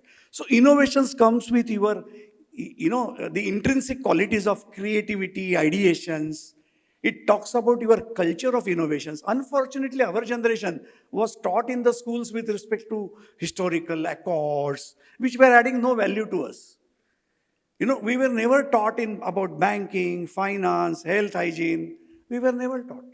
So today in NEP, these are the requirements. We should also be taught about becoming an entrepreneur. Even in our family, you should be at a near future. If you are getting your kids, you inculcate in them, salary kitna milega, campus placement nahi. How can you become an entrepreneur? You try to cultivate that mental, because mind controls body. If you tell that to them, they will themselves get calibrated to that kind of a practice. So that's very important. Even in ICT, we face the problem. Whenever somebody comes for an MBA course, first question is campus placement kitna. No, this is the first batch. We don't have a data. And you are generating the actually employment in future. So this is the mindset also we will have to do. Next, please. Now, there are many startups which are very specific and they are very great. They are the real case stories. So innovations or your entrepreneurships can hack off into 3 buckets. One is a product innovation. You can innovate into a product. Second is a service innovation, like somebody talked about UPI, Phone Pay. You remember P. Chidambaram used to challenge Modi ji in the parliament. I am not political, but I am telling you the fact that India mein UPI kabhi nahi chalega. We have a 65% of illiteracy rate. Somebody identified that as a pain. Pain he converted into a challenge. Challenge he converted into a possibility and he endeavored it. So today, if you see, I was surprised even on a signal in Navi Mumbai, there was a beggar who was also coming with a katora with a scan card. No, I'm not joking. You go to, sir, 10 rupees, are kuch nahi, sir, scan kar do. I mean, what's the level of? So today we were illiterate, where we were putting signature on the thumb. Today the literacy is so, again signature has turned into thumb, biometric. So life is complete circle. So you can have an innovation with respect to products. As an entrepreneur, innovation does not mean kuch product banaya. अरे boss, ये जो pointer था ना अभी, that also is also innovation ना? It is also innovation. Somebody thought about it. Presentation है, कैसे slide up, slide down. Second is a service innovation. You can do a service like Licious. Who thought about it? Within 5 minutes, you can have a fantastic, delicacies of fish and seafoods. There is a requirement. You will have to tap the market. You will have to understand the customer behavior. You will have to make a good survey. You will have to go out of your office and interface with different varieties of customers. And then you get to know what they are actually wanting. Most of the startups fail because they never go out and actually check what customer actually wants. And that's the problem. And third innovation happens in your process, like Byju's, Paytm, Oyo, Ginger Hotels, all your Uber, Ola.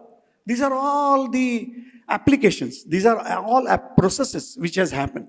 Like for example, when Corona was there, we all were worried, right? Modi ji ne jab thali bali bajaya. So we were very happy. Arey yaar, work from home chahiye tha, mil gaya. But God has said anything in excess is a poison. 6 महीने के बाद पागल हो गए. Let me go to office, boss. Asian Paints HO में जाऊं. I mean, daily, how much time I can sit on the laptop? So my point is, even in the Corona, when we were talking like this, there were leaders who were taking this as an opportunity. And then virtual classes, online classes, Zoom, and your Google Meet, and then Zomato, Tomato, everybody started developing an opportunity. That is what the entrepreneur's mindset should be. You should always see a problem as an opportunity. Okay? So that is 3 areas which I thought innovations, startups can happen. Next slide, please. Now let us look at the stages of innovations. If one wants to be innovator, sapna dekhna sikh lo yaar. You have to dream. One of the biological difference between other other creatures God has created and us as human is, you know what? खाली इंसान सपना देख सकता है, इंसान fantasise कर सकता है. कभी आपने सुना है टाइगर ने सपना देखा या बंदर ने कुछ फैंटेसाइज किया? Because that's the limitations. We don't know rather, but human can dream. So first and foremost is that you will have to calibrate your mind, because currently today we are surrounded with lot of negativity. So you have to self-motivate yourselves. Dream, kya kar sakte hain? Second is a survey. Most of the problems which come or the projects fail because of improper planning. So one of the planning stage is survey. Customer survey, market survey, what other companies in the current type of product, if you are venturing, what they are doing, what will be age over advantage, I am doing differently so that it will be accepted. काली पीली taxi तो 60 साल से है, but उबर आने के बाद अभी देखो दादर स्टेशन पे सब खाली बैठते हैं. They have turned around the business. They have done it. So you will have to see those surveys. Third thing is design your model, architect your model very properly, what you want to do. Identify your milestones. Check with the academician, check with the people with practice. Check with the people who are being successful. And one more thing in the stage of architect is never ever only call people who can tell you success stories. Call people who have failed and let you call them respectfully to understand failure stories. पुढचा ठेच मागचा शहाणा, आगे का गिर गया पीछे वाला, because that also is a learning. In research, we always say, what is definition of research? Search and search. If you don't find, research. So that's the point. Then build on that your prototype and cultivate the habit of innovations. In Asian Paints, we also have a code of conduct, ethics, and all those very mandatory things for anything. But we follow some principles, which are the tagline of Asian Paints. You know, our tagline is har rang kuch kehta hai, na? Har ghar kuch kehta hai, kind of a thing. So we also believe that every person is having 1 or 2 ideas. So we have an ideation bank where anybody can just drop in. We recognize and reward the person with a fantastic idea. So what we have done is we are inculcating, developing a culture of ideation and innovations. So please keep it in mind, there are 3 I's which are very important in life and which can be your survival boat. First I is ideate. Second I is innovate. And third I is inspire. When you ideate and innovate, you are going to inspire the entire gamut, not just your customer base, but your own entire enterprise also. So this is how it should be continuously 5 phases which we must be aware about. Now let me understand what I would like to define as for you as an entrepreneur. So dictionary says that the entrepreneur is the one who identifies the needs. Some of the words I have put it in a bold. We must know what somebody else needs. If somebody is there as a Jain appetite and if you are offering a chicken, it's of no use. So whether it is a product or a process or a service, if you are looking for an entrepreneurship, identify what needs are. Then you will turn that need into necessity.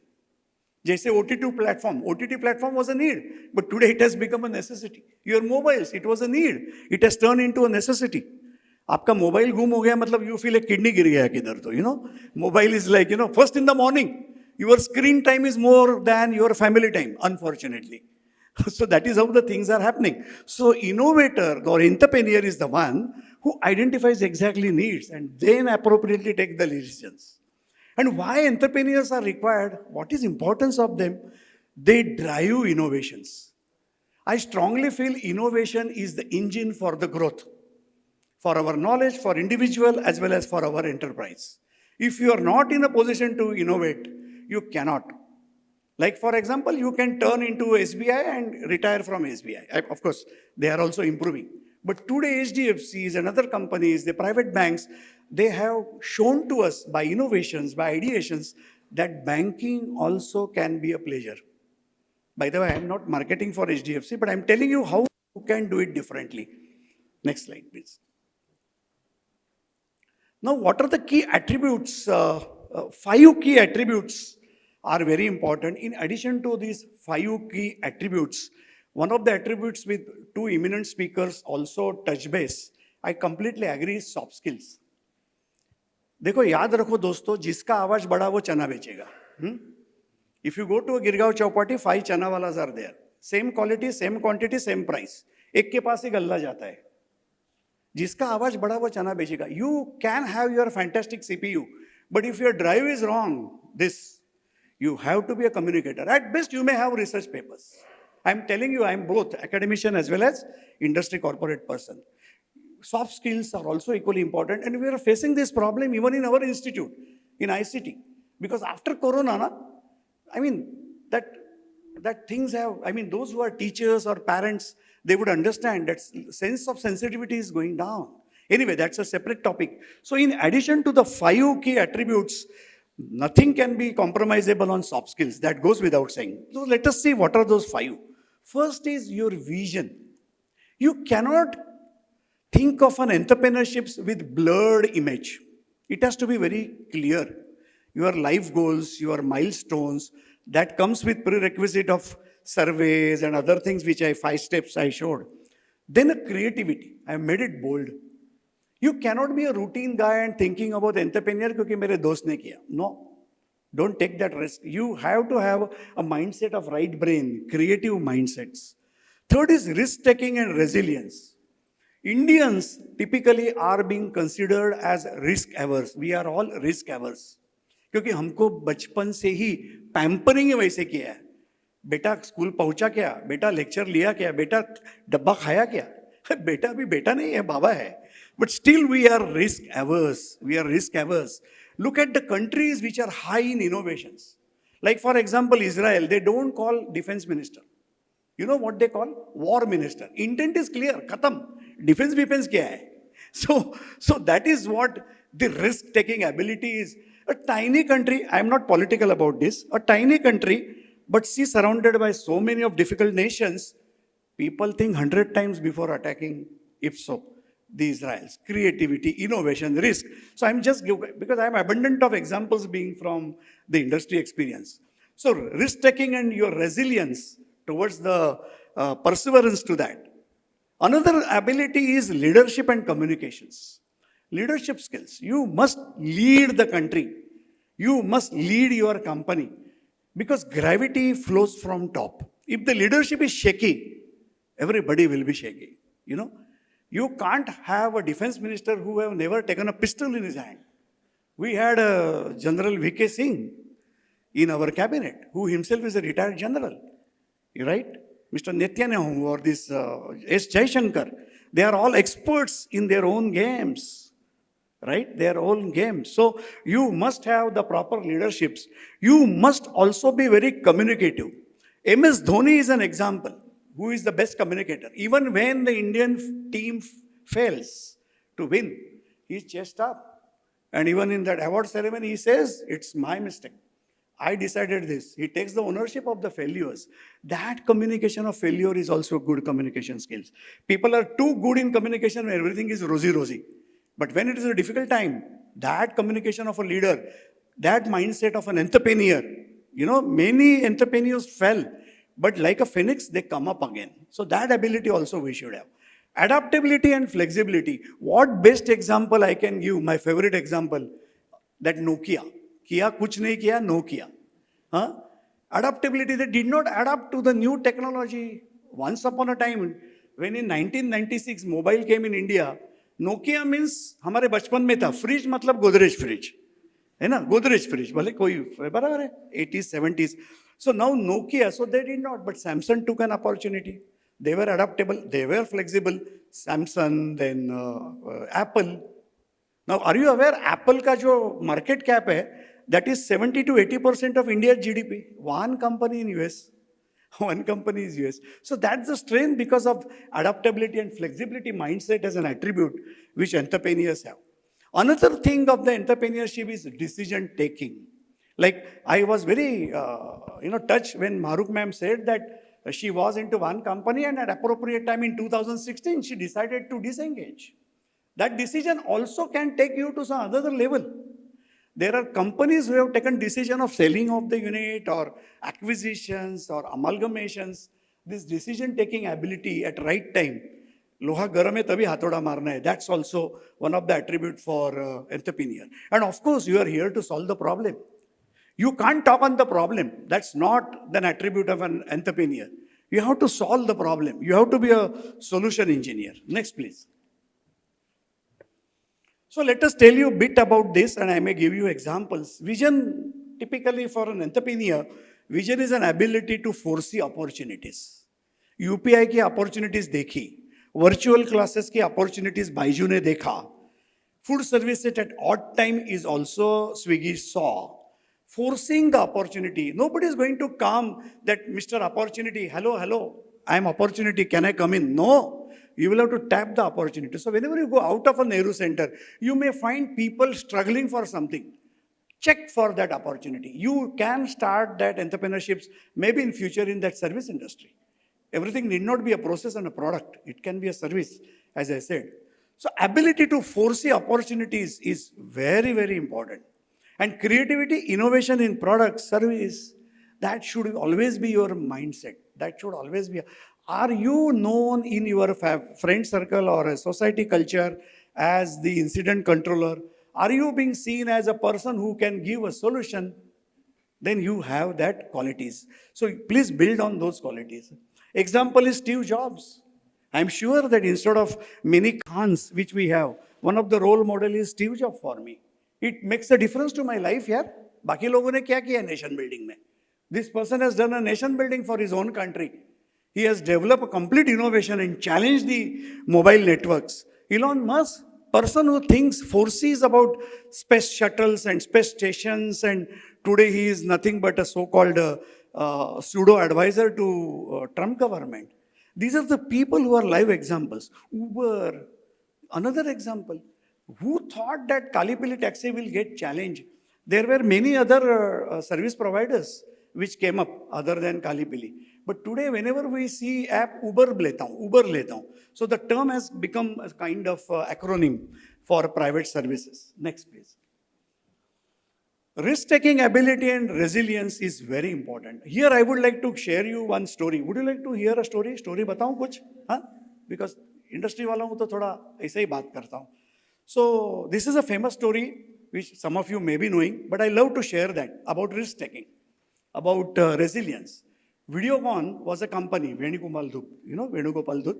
So in 1978, when they launched the semi-automatic washing machine, that product was launched. जैसे हमारा Asian Paints का भी product launchings, Kerala, Tamil Nadu करके ऊपर तक जाता है. You know, we do it phase by phase, zone by zone. So when this semi-automatic washing machine was launched, it was a grand success.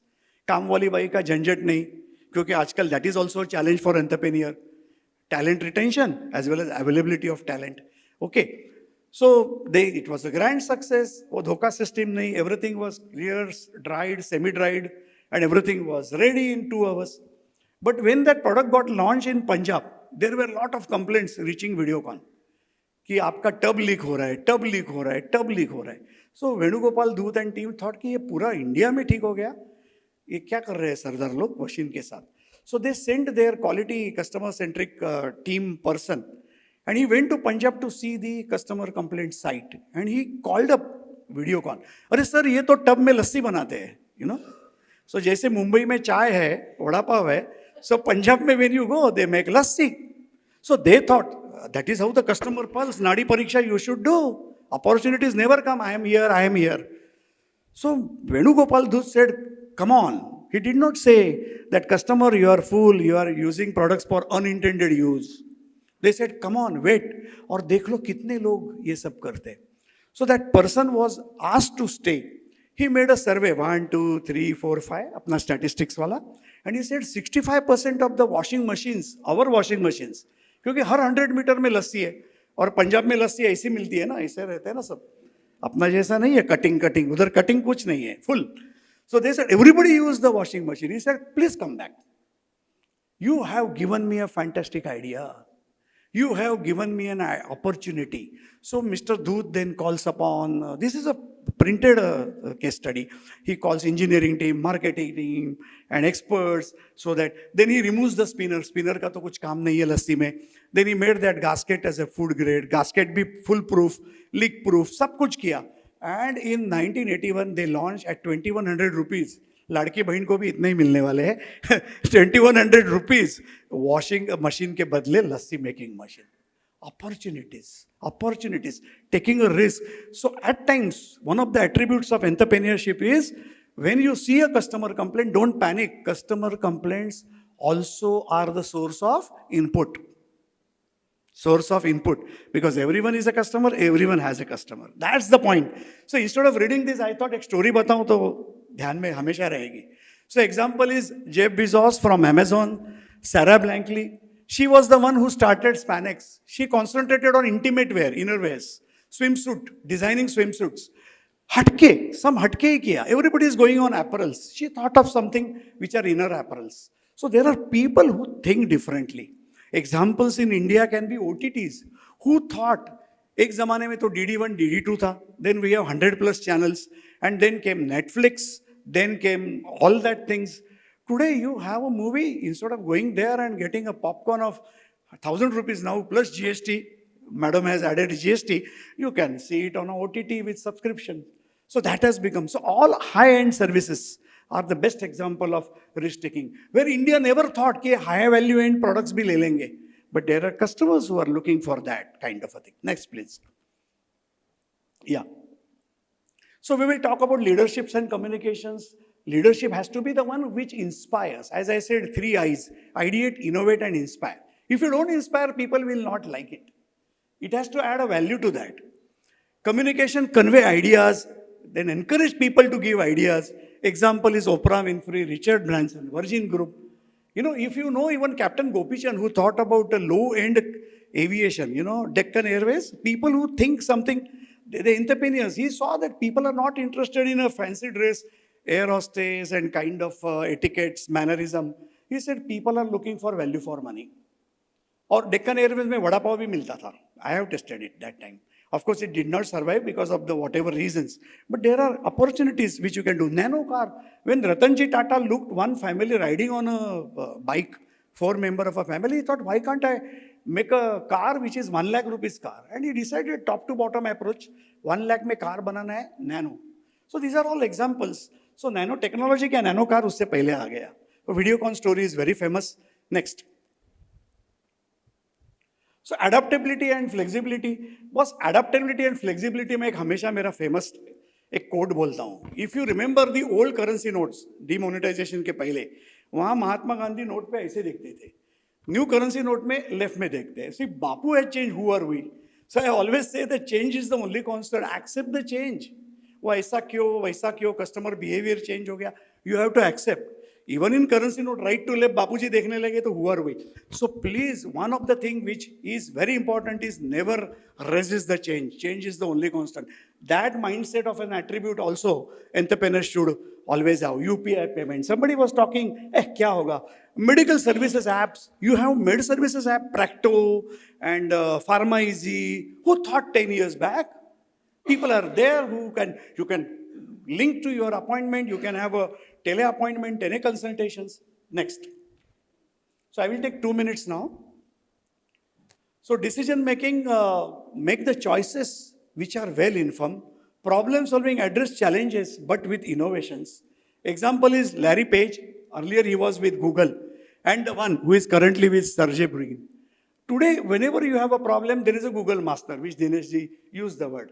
You know, the person, they have completely hijacked your, own thinking abilities. Everything is coming through a Google, your GPS. There is a lady, you don't know her, but she tells you, and you take right when she tells right. So that's very important. So decision making, problem solving, Google can be one of the best example. Next. So a couple of infographics, startup incubators in India, there were more than 1 lakh startups, but majority of them failed because of improper planning. Because I will also have a slide which tells you why the startups, entrepreneurship fails. So you see the 4 zones of India and how the startups are there. So West and South are very high in the startups. Next, this is a Bloomberg data. Now, I know that after the lunch, there will be a pitching which is happening by some startups. So whenever you think of a pitch deck, you should always know, which earlier speaker also talks about, a purpose. Why you are, is it because somebody wants you to become an entrepreneur? There has to be a purpose and a vision. Then what is the target audience? Target audience, that also you should see. What problem statement you have? In Six Sigma methodology, there is one term, if you know, DMAC, define, measure, analyze, improve, control. अरे लेकिन उससे पहले दिमाग है ना, common sense, फिर दिमाग करो ना. So problem statement also is important. So solution, so all that thing, I mean, short of time, so I'm just skipping. Few slides last. If you have a lokhand ka tukda, which bhangar wala takes in 8 rupees or 10 rupees a kilo, but if you make nails out of it, खिला बनाते हो तो उसकी value बढ़ेगी. उसका अगर horseshoe बनाते हो तो एक क्या बोलते हैं शुभ करके 1000 रुपये में भी भंडी बाजार चोर बाजार में बेचा जाएगा. Same mindset entrepreneurs should have. If you sell banana, you will end up in your life by selling bananas. If you make a banana pulp, if you make some shake of banana, T2 airport में 200 रुपये में भी जा सकता है. So you will have to convert a product into an opportunity by appropriate process and customers, what messages he wants. So that's very, very important. So life value can get increased with those attributes. Next. So build your brand, do a lot of homework. Like in research, we do literature survey, business analysis kar lo. 30 minutes, I cannot tell you everything, but it's a trailer, you can see it. Make a proper foundation, position yourself, how you will be different, how your business can get sustainable. That's very important. Come out with your creative ideas and means of communications. So it's an ideal slide for any entrepreneur. Next. Now, as I said, why the startups fail? This is the data which is available. This data talks about the major reasons why startups fail. First most reason, statistically given, is building something which nobody wants. अरे किसको चाहिए नहीं और तुमने startup खड़ा किया है. I will give you an example of 1990. I don't know how many of you, at least of my age, people will appreciate. Parle glucose biscuits सबको पता है, 5 रुपए का. They keep the same price, they reduce the quantity, a marketing style. ठीक है, मुद्दा वो नहीं है, मुद्दा ये है, when Parle biscuit was, and even today, हमारे बचपन से Parle biscuits, one company started vacuumizer. Have you heard? आपका biscuits अंदर crunchy रहेगा. That vacuumizer was 340 rupees. Company का नाम मुझे अभी भी मालूम है, रियल वैल्यू, फायर एक्सटिंग्विशर बनाने में. दैट प्रोडक्ट फेल, क्योंकि लोगों ने सोचा इंस्टेड ऑफ बाइंग 340 रुपीज में 5 रुपए का और एक पूड़ा लेके आता हूं ना.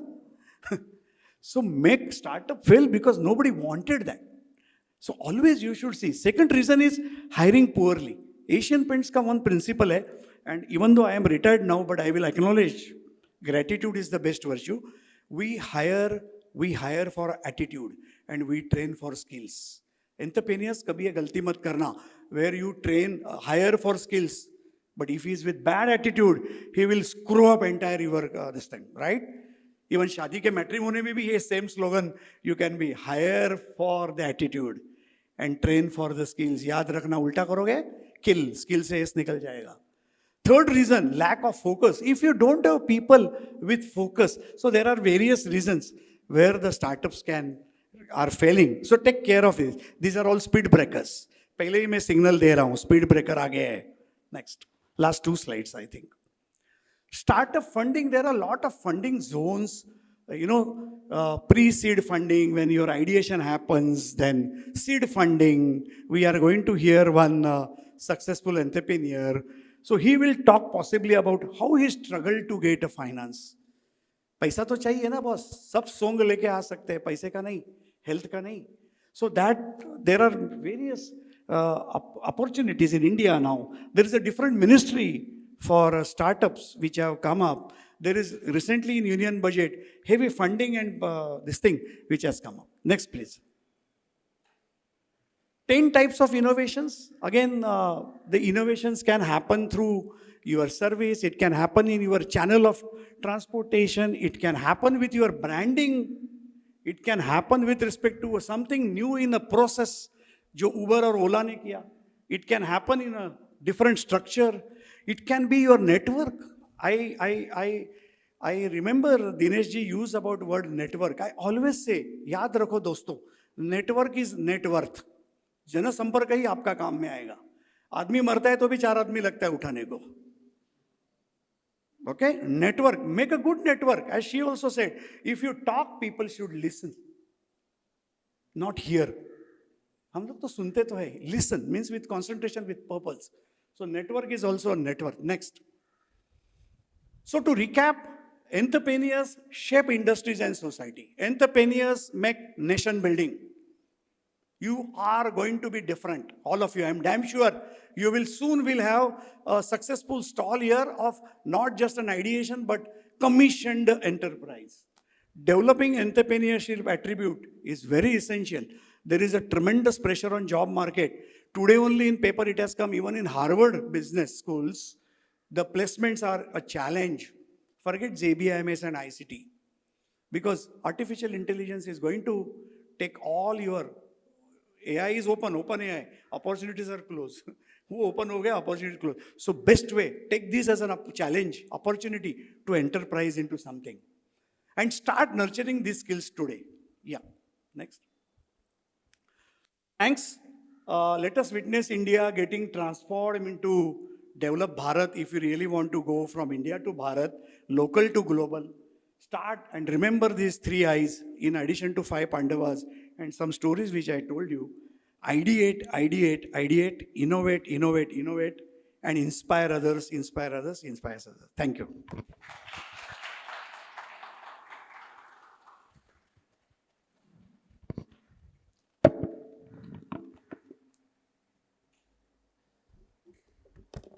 Hello.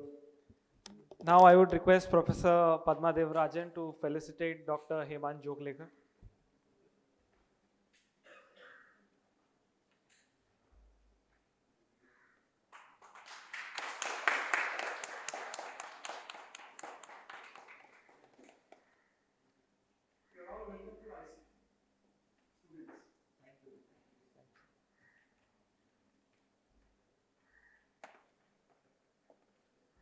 The last speaker of the morning, Saad Jamal, is the 23-year-old founder and CEO of CiiA.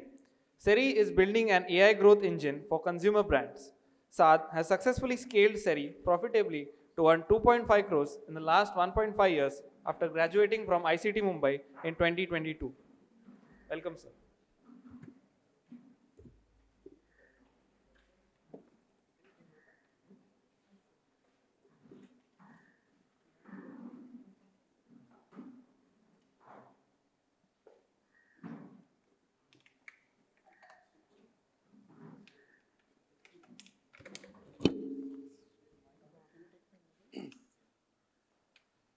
Hello.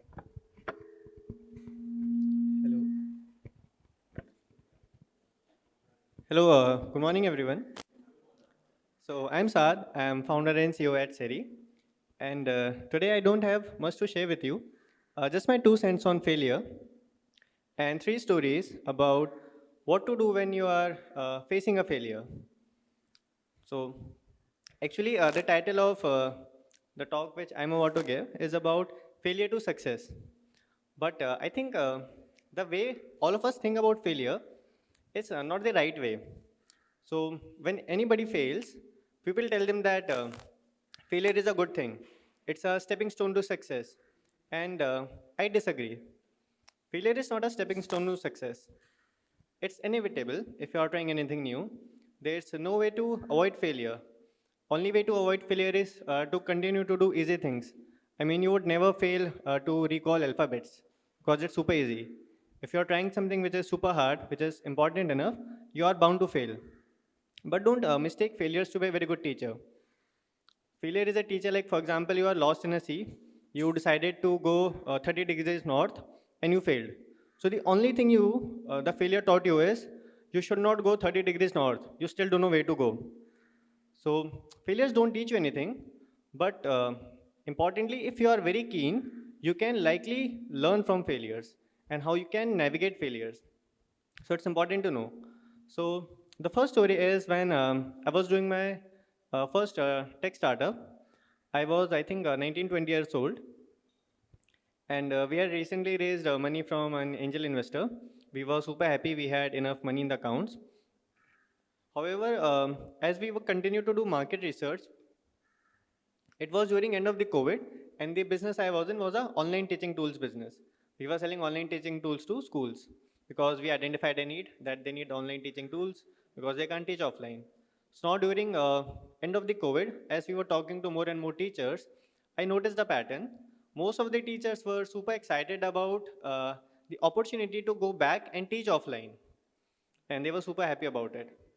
So after a few of these conversations, uh, I could see a pattern. Like nobody was as excited about when we launched the product. Now they're more excited about teaching back offline. So now, at this point of time, we already have investors. We already have a good enough team. We have a distribution partner ready. And typically and technically, what we would have done could have been similar to what a lot of other startups at our stage did. They raised more money because still code was not over yet, and they tried to venture into different markets. But what we did was quite different. So that was a hard realization. And I remembered a quote by Albert Einstein. So Albert Einstein says that whenever you see a pattern forming or a habit which you are building, always pay keen attention to that. Genius is to know when to stop. So fortunately, we realized that the dream which we are seeing and which we are telling everyone that this could be a great education business is not actually a good business. So when you think about it, when you are delivering education, there are a couple of factors which matter the most. Let's imagine the ideal situation where you can be educated. You are sitting in you're sitting in the comfort of your home. You are learning from best of the teachers in the world, and you are reading and learning the subjects you are most interested in. If you combine all these three elements together, it should be the ideal condition for learning. And that's what Coursera, edX, and a lot of other education platforms do. And imagine their completion rate of courses is less than 10%. On an other hand, imagine there's a school where teacher is not really interested to teach. They are a teacher because for a lot of reasons and for a lot of teachers, they couldn't do anything else or didn't wanted to do anything else. A lot of students are no more interested in studying. Most of the students don't want to attend science classes, maths classes, SST, Hindi, Sanskrit. So students are not interested to learn. Teachers are not so passionate about teaching, and you are sitting at your home. Maybe it's a good thing or bad thing. And teachers find it super hard to catch attention. Imagine if best teachers and your favorite subjects can't keep you hooked to education. What can our education tools do when the teacher is not interested to teach and students are not interested to learn? So online teaching was, as we figured out, doomed to fail. So much before COVID ended, I went back to investors and shared them these insights, and I gave them 3 ways. Like, First is we can either continue to do what everyone is doing. We can continue to invest more in the product, maybe get into a different adjacent market or try something else. Another one is we pivot, but I don't know what to pivot to. I had no idea. And third was we can shut it down. So we essentially ended up shutting it down. So it was a failure in identifying a right need or maybe a long-term need. And the thing I learned from there was, if uh, if you are failing, sometimes you have to gracefully accept the defeat. So what we did was very simple. After that, once the investors were on board on shutting it down, so I also asked the investor because I was super dejected, and he was very kind and generous. He told me that it's all right, businesses fail, people fail, but it's really great that you were very candid about the way the things are taking shape up, and I think it's a good call. I asked him what shall I do with the remaining money which we have. Since we took this decision much more earlier than a lot of other competitors, most of the ethics shut it down after 6 months to 8 months. We did that back in the day. So I said, keep the money with you, and whenever you have something else interesting to do it then. So we gave everybody in the team 2 months of more extra salary, so that they can find additional sources of income, or they can find better jobs, or at least equal paying jobs than what we were providing them. I worked with HR for next 2 months to ensure that everybody who worked with us got a nice paid job, and then they left. So the only lesson you can take away from the story is failure is inevitable, and sometimes you can't change it. Even if you have all the willpower, all the passion, and everything you want, sometimes you have made a mistake which is irreversible. So we have to be very, very careful about the way you make decisions, and it's okay to accept failure.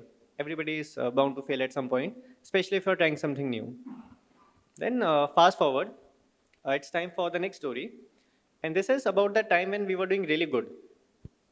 So imagine you have like 50, 60 lakhs in your bank account. You have a great product. You have a great team. And you just had the best quarter of your company's history. So that was in 2023. We ended December on the best ever quarter, highest ever revenues, highest ever everything. It was a super great quarter for us. And I mean, investors were super happy about our progress. They were praising us left, right, center. So, at that point of time, what do you think as a founder you should have done? So, just for context, we were building a platform through which you can engage your customers across multiple platforms like Slack, Discord, and several others. So, if anybody had been in that position, they would have tried to expand the offerings, venture into different markets, or maybe try newer things, hire more people, recruit.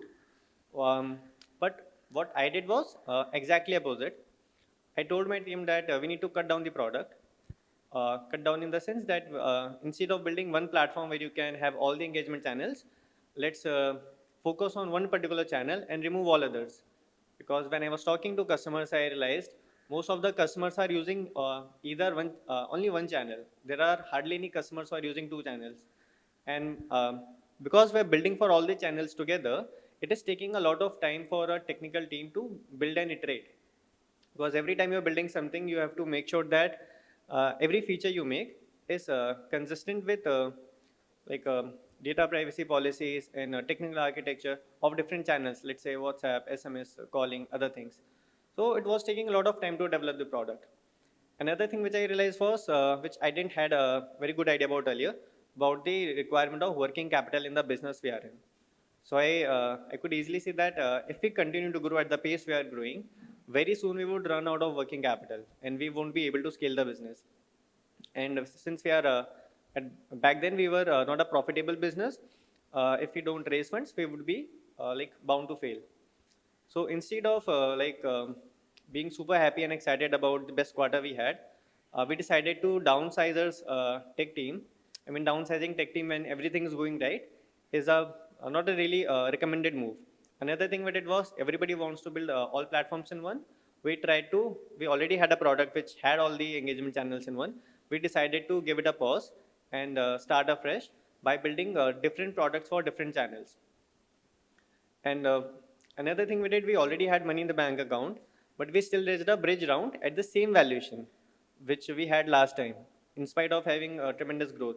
because I realized we needed to get this money faster and sooner, because eventually working capital needs will catch up with the bank balance we have. So we need to conserve cash right now. Innovation in everything can happen at later stages, but in very early stages, your startup is typically like a baby. Not in the sense that you pamper it, but in the sense it's super weak. Its immunity system is almost non-existent. So every single thing anything can be fatal. So only important thing is how to survive in those days. So we cut down our cost. We try to keep the team lean. We reduced team size from 11 to 5 people. And then eventually, we also raised another 25 lakhs rupees from D Labs from ISB Hyderabad. And they gladly gave it away because they thought that we are doing a really great business. I mean, nobody knows, apart from the founder, how many red flags your business has. So we got that money, and eventually, I think during April or May, we actually faced a very difficult situation with working capital in spite of all of these measures. And next 2 months were quite hard.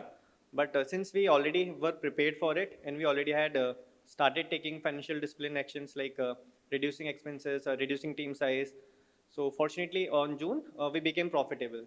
And we had a couple of bad months in between, but eventually we made our first ever profit in June, which is almost unheard of. Most of the tech startups you would know, even the biggest ones at their scales, they are still loss making.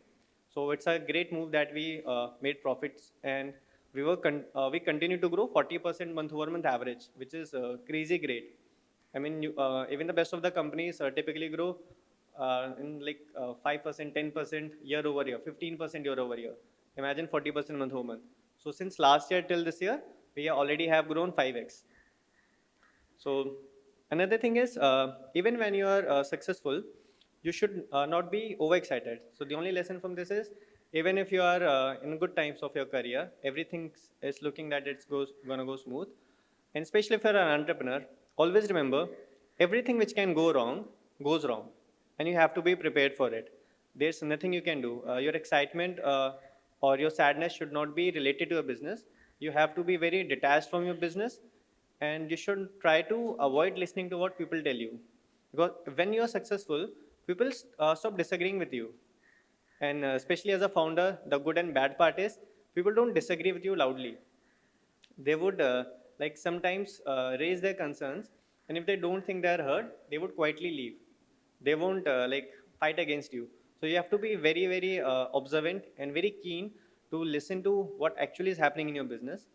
And again, the good and bad part is nobody knows your business better than you.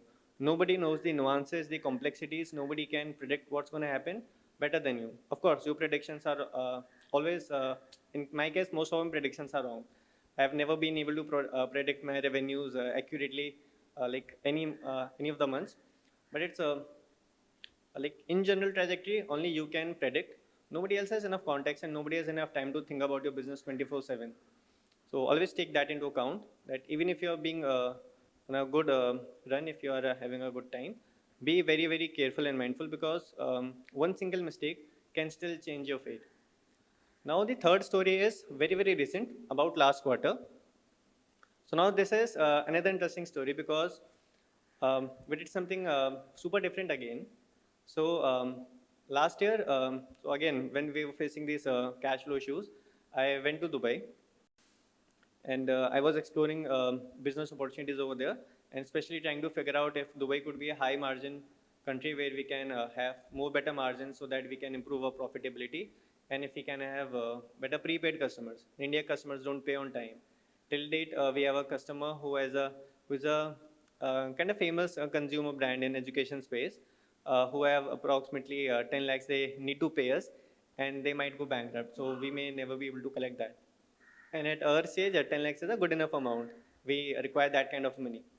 So things can anytime go wrong. So when I actually went to Dubai, I really didn't know when I would come back if he would have a business or not.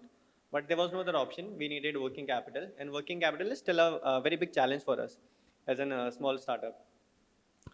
So during that time, we realized that we were again doing really well, and we realized from this point onwards, if we want to scale to the next venture, we can't do with the 5 people team which we were running the show from. So we need to hire more people, and I could already see that our working capital needs are increasing.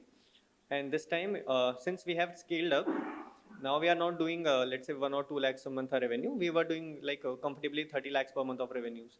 So now it's a scaled up organization and now we are profitable. So we don't have enough funding left because all the funds we raised approximately 1 crore rupees that we had already utilized. Now we were in a typical employee-like situation. Every month we make enough revenues, which helps us pay for the expenses for the next month and have some extra savings which we can invest in growth. So we were already operating in a kind of bootstrapped mode. So this time, when I see that our working capital requirements are going to be super high, instead of downsizing team or anything else, I started hiring more people. So from 5 people, now we are 17 people. And in all of these years, all of these months, since November, December, we started hiring, our revenue has constantly been, it has dropped 50% from its peak. Every few days, one of my teammates would come, are you sure we need to hire this person? Why are we hiring more people in sales team? Shouldn't we be saving money? Because that's what they learned from the last time. Like if you're facing working capital challenges, you save money. But the thing is, I realized as of now, if we try to save money at this point of time, we will downsize on things. And this time, because business is at a significant scale, if we try to downsize, we will also lose on a lot of opportunities to do business. We were having and getting a lot of good opportunities. So if let's say I downsize business, so tomorrow I'll make even lesser revenue because I'm not putting enough resources. I'm not spending or investing enough in sales and marketing. I'm not investing enough in product. So 2 months later, I would have a lesser inferior product, a lesser team size to capitalize on better opportunities. So I would be again forced down to shrink my business. So it would be a downward spiral. So I might, you can say, extend my business's survival to maybe a few more months, but it would be inevitable that we would die because we would fall in that downward spiral of saving money and then losing business, saving money, losing business. So instead, I started hiring more people on the sales and marketing and product so as to make the business more stronger. So that even, I mean, the only chance we had was if we make enough revenues and if we grow more from this point where our revenue was dipping. And revenue dips, a major reason was there was a strategic failure at my end, a strategic decision which I made wrong. So when we were doing really well, we realized we needed to scale. So we needed to do a couple of things. First is if you need to scale and working capital is a challenge, you need to raise money to solve those challenges. You need capital, you ask for capital, you raise funds. So I dedicated my all efforts towards fundraising. And another co-founder of mine, so like earlier me and him used to do all the sales. He started focusing on like building the team, setting the processes, preparing the business for scale. And after like we came back from the Middle East exploration, we realized both of us are doing what we thought is right for the business, but we didn't pay enough attention to sales. And in a business, sales cycle is typically 2 to 3 months. So if you have a bad month, it typically takes 2 to 3 months to recover that. I mean, you don't have a good enough pipeline. So we realized either one of us have stayed focused on the sales, we could have easily avoided this. But we made a rookie mistake. One of us should have, but we didn't. So the idea was that if we focus on building a sales team, it might take time. So it would be a bet like I was not very sure how would we gonna survive next 3 4 months, but I had good enough idea that I'm sure we can pull something off. And if we hire a good enough sales team and if we spend good enough in marketing and product, we can make a much better comeback. So fast forward to February. As of now, we have the best pipeline in terms of customers who are we are onboarding right now. We have couple of super big projects with a couple of state governments as well. I mean, CiiA is in best shape ever. And I mean, we still not haven't made a comeback in terms of revenue. It's like your team is really good, the performance is really good, but outcomes are yet to come because sales cycle is a little longer. But now at this point of time, as of now, I think that might have worked out. Hadn't we tried to again scale down business like we did last time, it might have backfired because we would have eventually failed. This time because we took a chance, like let's try to scale business, grow business more and make more profits because this time we didn't have the luxury of depending on the funds. We had to generate our own revenue, gain more profit, and that's how we were supposed to grow. So this time we took an entirely different approach. So if I had learned or from my last success, because this time as well everybody doubted, like it usually happens like if you're facing a hard time, you try to save money. You don't think of earning more money. So again, the point is, whenever you're facing a failure, or you think that failure is inevitable, maybe it is, but whatever it's not, because what most people tell you is from their own good intentions, but they really don't know what is right for your business. And you are the only one who can think in that direction. You're the only one who have all the data points, and your brain is the only processor which is working on this problem 24/7. So you can't connect dots looking forward. It's impossible to make a right decision right now. You can only know if a decision was right or wrong when you look in the hindsight. It's very easy to tell a story where things have worked out in the past and you can attribute that to any of the things. You can credit Apple's success to anything, the great designs, the great consumer experience, great technology. But back then, even they won't have figured out what of these things would eventually matter. So it's very easy to connect dots looking backwards, but you really can't connect dots looking forward. So always be very, very careful and very thoughtful about the decisions you are making. It's almost inevitable to avoid failure, but in most cases, you can overcome failures if you can be a little more creative and trust your gut or God or whatever you believe, but persevere if you think you can. So these are the three stories I had.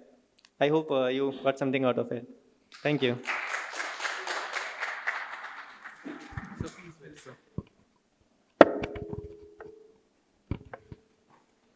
I would like Dr. Padma Devarajan to felicitate Saad Jamal.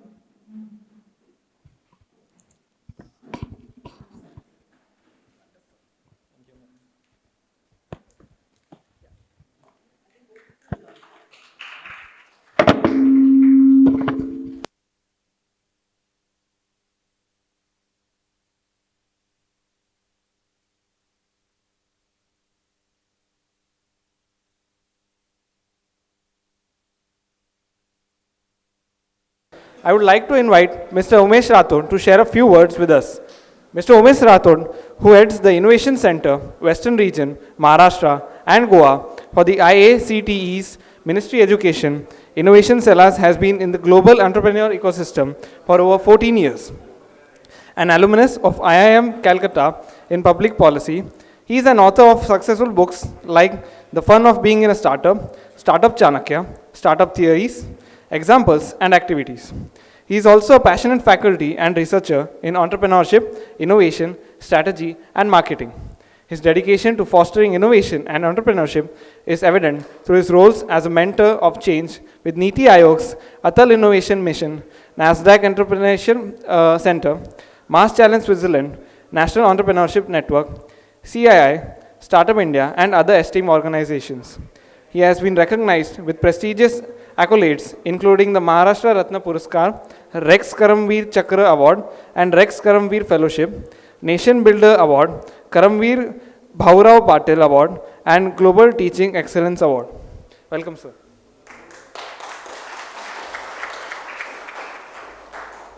So, a warm good afternoon to all of you. I hope you had good lunch. Yes or no? Okay. I would like to thank, first of all, the organizers, CiiA, to Padma ma'am for extending the warm welcome, to the organizing team, Mr. Baldev sir, and to all the dignitaries present in the first row, and all the students who are participating, the inventors who are presenting their innovations in this August event. So I will be briefly talking about the landscape which has evolved and how I see it changing. Gone are the days when you had to really struggle for getting funding from your family for your startups. Gone are the days when students only came to academia only for getting jobs. Today we are creating job creators. And it is a big change which has happened over last 15 to 20 odd years with the advent of incubation centers. So if you ask me if I was in your place, what I would have done, okay? Because a lot of students are here, a lot of innovation, inventors are here.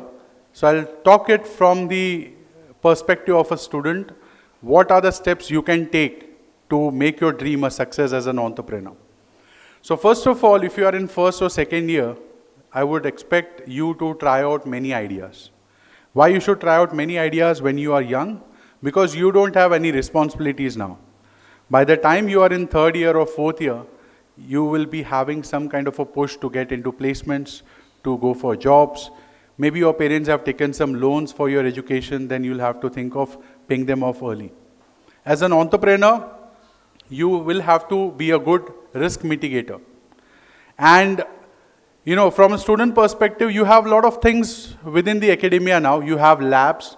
I see a lot of students from ICT and various other institutions from Mumbai who have participated here. And they have utilized their, labs which are available to develop these prototypes.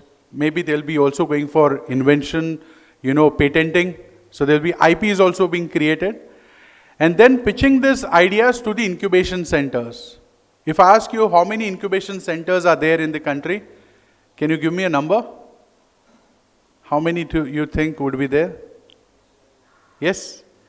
No idea. Anyone would like to take a guess? There are 1,270 incubation centers as per the data given by Startup India, and it's mentioned on their website with the details of all the incubation center. If you want to reach out to the venture capital funds, like we have Nikhil Gupta ji, who was with Marwari Catalyst, they are also listed and mentioned on the Startup India website. So if you want to connect with angel funds, venture capital funds, equity based, you have those details available on their website clearly mentioned. In fact, if you want to go for prototyping, we have AICT Idea Lab. In Mumbai, it's in Sardar Patel Institute of Technology. And this was given couple of years back to them. So if you want to make a prototype, you don't have 3D printers in your college. You can, any citizen of the country, by the way, it's not just students, any citizen of the country can go and use that Idea Lab to make their prototype. And you will just have to pay for the cost of that material. The support system from the family of the faculties over there, the whole college as a family is available for you to build that prototype, right? So these were some of the challenges which was faced by the students. To make a prototype, you have to run here and there. You don't have 3D printers, you don't have mechanical lab, you don't have fabrication facility within your institution. So that has somewhere been, the risk has been mitigated by the ministry by creating these labs. We have 85 such labs across the country. We are going to give 150 such labs in the coming year. Now, when I talk about the incubation center, you have an idea, you make a business model around it, maybe you also have a patented technology, you take this, everything, all this material to the incubation center. Incubation centers in Mumbai, we have Gaurang Shetty amongst us, yes. He is from Riddle, from Somaya College. Likewise, we have, in Mumbai itself, we have 10 to 15, top-notch incubation center space within Thane, Navi Mumbai and Mumbai region. So you just have to pitch them with your innovation with the pitch deck of 10 slides. All of you have seen Shark Tank? Yes or no? Yes. You can utilize those lessons, create a 10-slide deck, go to them, pitch it. If they say you have a potential to get incubated, you are eligible for 20 lakhs Startup India Seed Fund grant, which is, it's not a loan. You don't have to give that back to the government. Based on just your idea, you will get that amount through the incubation center. It is just that you have to see whether that incubation center is registered or affiliated to Startup India or not. For this, there are certain things which you need to do. As a startup founder, register your startup, okay, only after getting confirmation from the incubator. Don't do before that. So go to the incubation center. It's a kind of a hack. Go to the incubation center. If they say, okay, you have a potential, go and register your startup. You can register your startup as an LLP, limited liable, a partnership. You can register a private limited. You can do one partner, one director company. And once you do that, also register on DPIIT platform, which is from Startup India. So you get DPIIT registration. You get a DPIIT certificate. And based on that, you go to the incubation center who had agreed to have you as an incubatee. Pitch it to them, get incubated, get the funds, and make your dreams worthwhile. Now, there are certain challenges which I also feel in the ecosystem. Many of the challenges is, a lot of faculties, always treat their kids, or the students as their family. And any XYZ idea comes to them, they agree that, okay, this is the best idea. But it's not like that. You really need to connect to the customers, whom you are solving the problem for, you know. And I give this example of Tata Sumo because it's one of the best example thinking from the customer-centric approach. Many innovators who have inventions today, when you will be making the business model around your invention, you need to make sure that how it will be approached in the market. So you need to think whether it's feasible, whether it's viable, whether it's desirable in the market, and your business model will be based around it. So for that, you need to think from the customer and point. So when I say from the customer centricity perspective, there was a guy who was working in a Tata Trucks division, and he used to vanish during the lunchtime. So after a couple of days, when it happens, quite for some time, the team said, where is this guy going during the lunchtime? And they ended up finding him at one of the dhabas, where the truck drivers used to have lunch. And they met him over there and they asked him, why are you having your lunch over here? And he answered it beautifully, that I met different types of truck drivers who run different types of trucks, and I try to understand what is the problem they are facing. So I come back in my lab and I run around that problem and make sure that whatever we create does not have that kind of a problem and it's mitigated. And that's how the Tata named this sumo on his name. It's called Tata Sumo because it's been after the name of the guy who did it. His name is Sumant Mulgaonkar. And if you go to Pune, there's an international center. There's a hall named after him as well.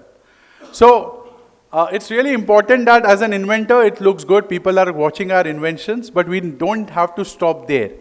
You have to take your inventions ahead. That's the challenge which we are thinking right now, that a lot of people don't take their inventions far ahead. They stop, approaching or working on their ideas after some time, maybe due to family obligations or many other things. So I've just given you some idea. As an inventor, you can take 20 lakh rupees Startup India seed fund while you are studying. There's a guy in Sambhajinagar coming from Tier 2, Tier 3 city who has got 1 crore rupee grant on his invention, and later on through a startup fund, he got another 1 crore rupee grant, and I'm telling you, he's a third year graduation student. So if you tell me that there are no funds available, I will, like to cancel that thought. I would say a lot of funds are available. How robust is your idea? Is it matching the market need? Is it desirable? Is it viable? And is it feasible? These are the questions which we need to answer. And if the answer is yes, reach out to the incubation center. Reach out to me if that's the case. I will also like to connect you to some of the other incubation centers within the country. Right? So the path is amazing for India right now. Viksit Bharat 2047 will be built on the soldiers of the students and the inventors sitting here in this august presence. And with your inventions only, we will move out of the copy-paste model which we are currently trying to do. Like Oyo is a copy of Airbnb. Uber, we have seen the copy over here, Ola. We want to move out of that Kal Chakra or the vicious circle. We want to create our indigenous innovations and bring it to the world. So are you guys with it? Are you guys with it? Yes. Okay. So thank you so much for having me for this presentation, Padma ma'am, again. I would ask one question and I would like to present a copy of my book to the one who answers this. Okay. When was this year when Honorable Prime Minister Modi ji announced the scheme called Startup India? Raise your hand if you know the year. And which place? Which was the year when Honorable Prime Minister Modi ji announced the scheme Startup India? And from where did he announce it? If you know the answer, raise your hand. Yes, sir. Yes, it's the right answer. Can we have an applause? Gaurang ji was already knowing it. Can I call you, sir, on stage? Please join.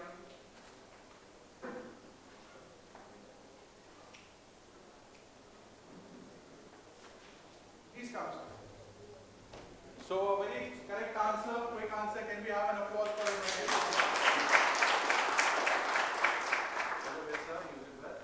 And thank you once again to all the dignitaries for having me. Padma ma'am will now felicitate Mr. Umesh Rathod. If you have any questions,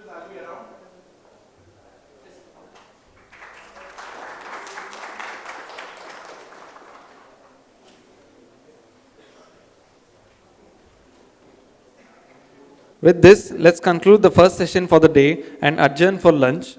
We sincerely hope everyone be there for the next session at 2:30 p.m. Thank you.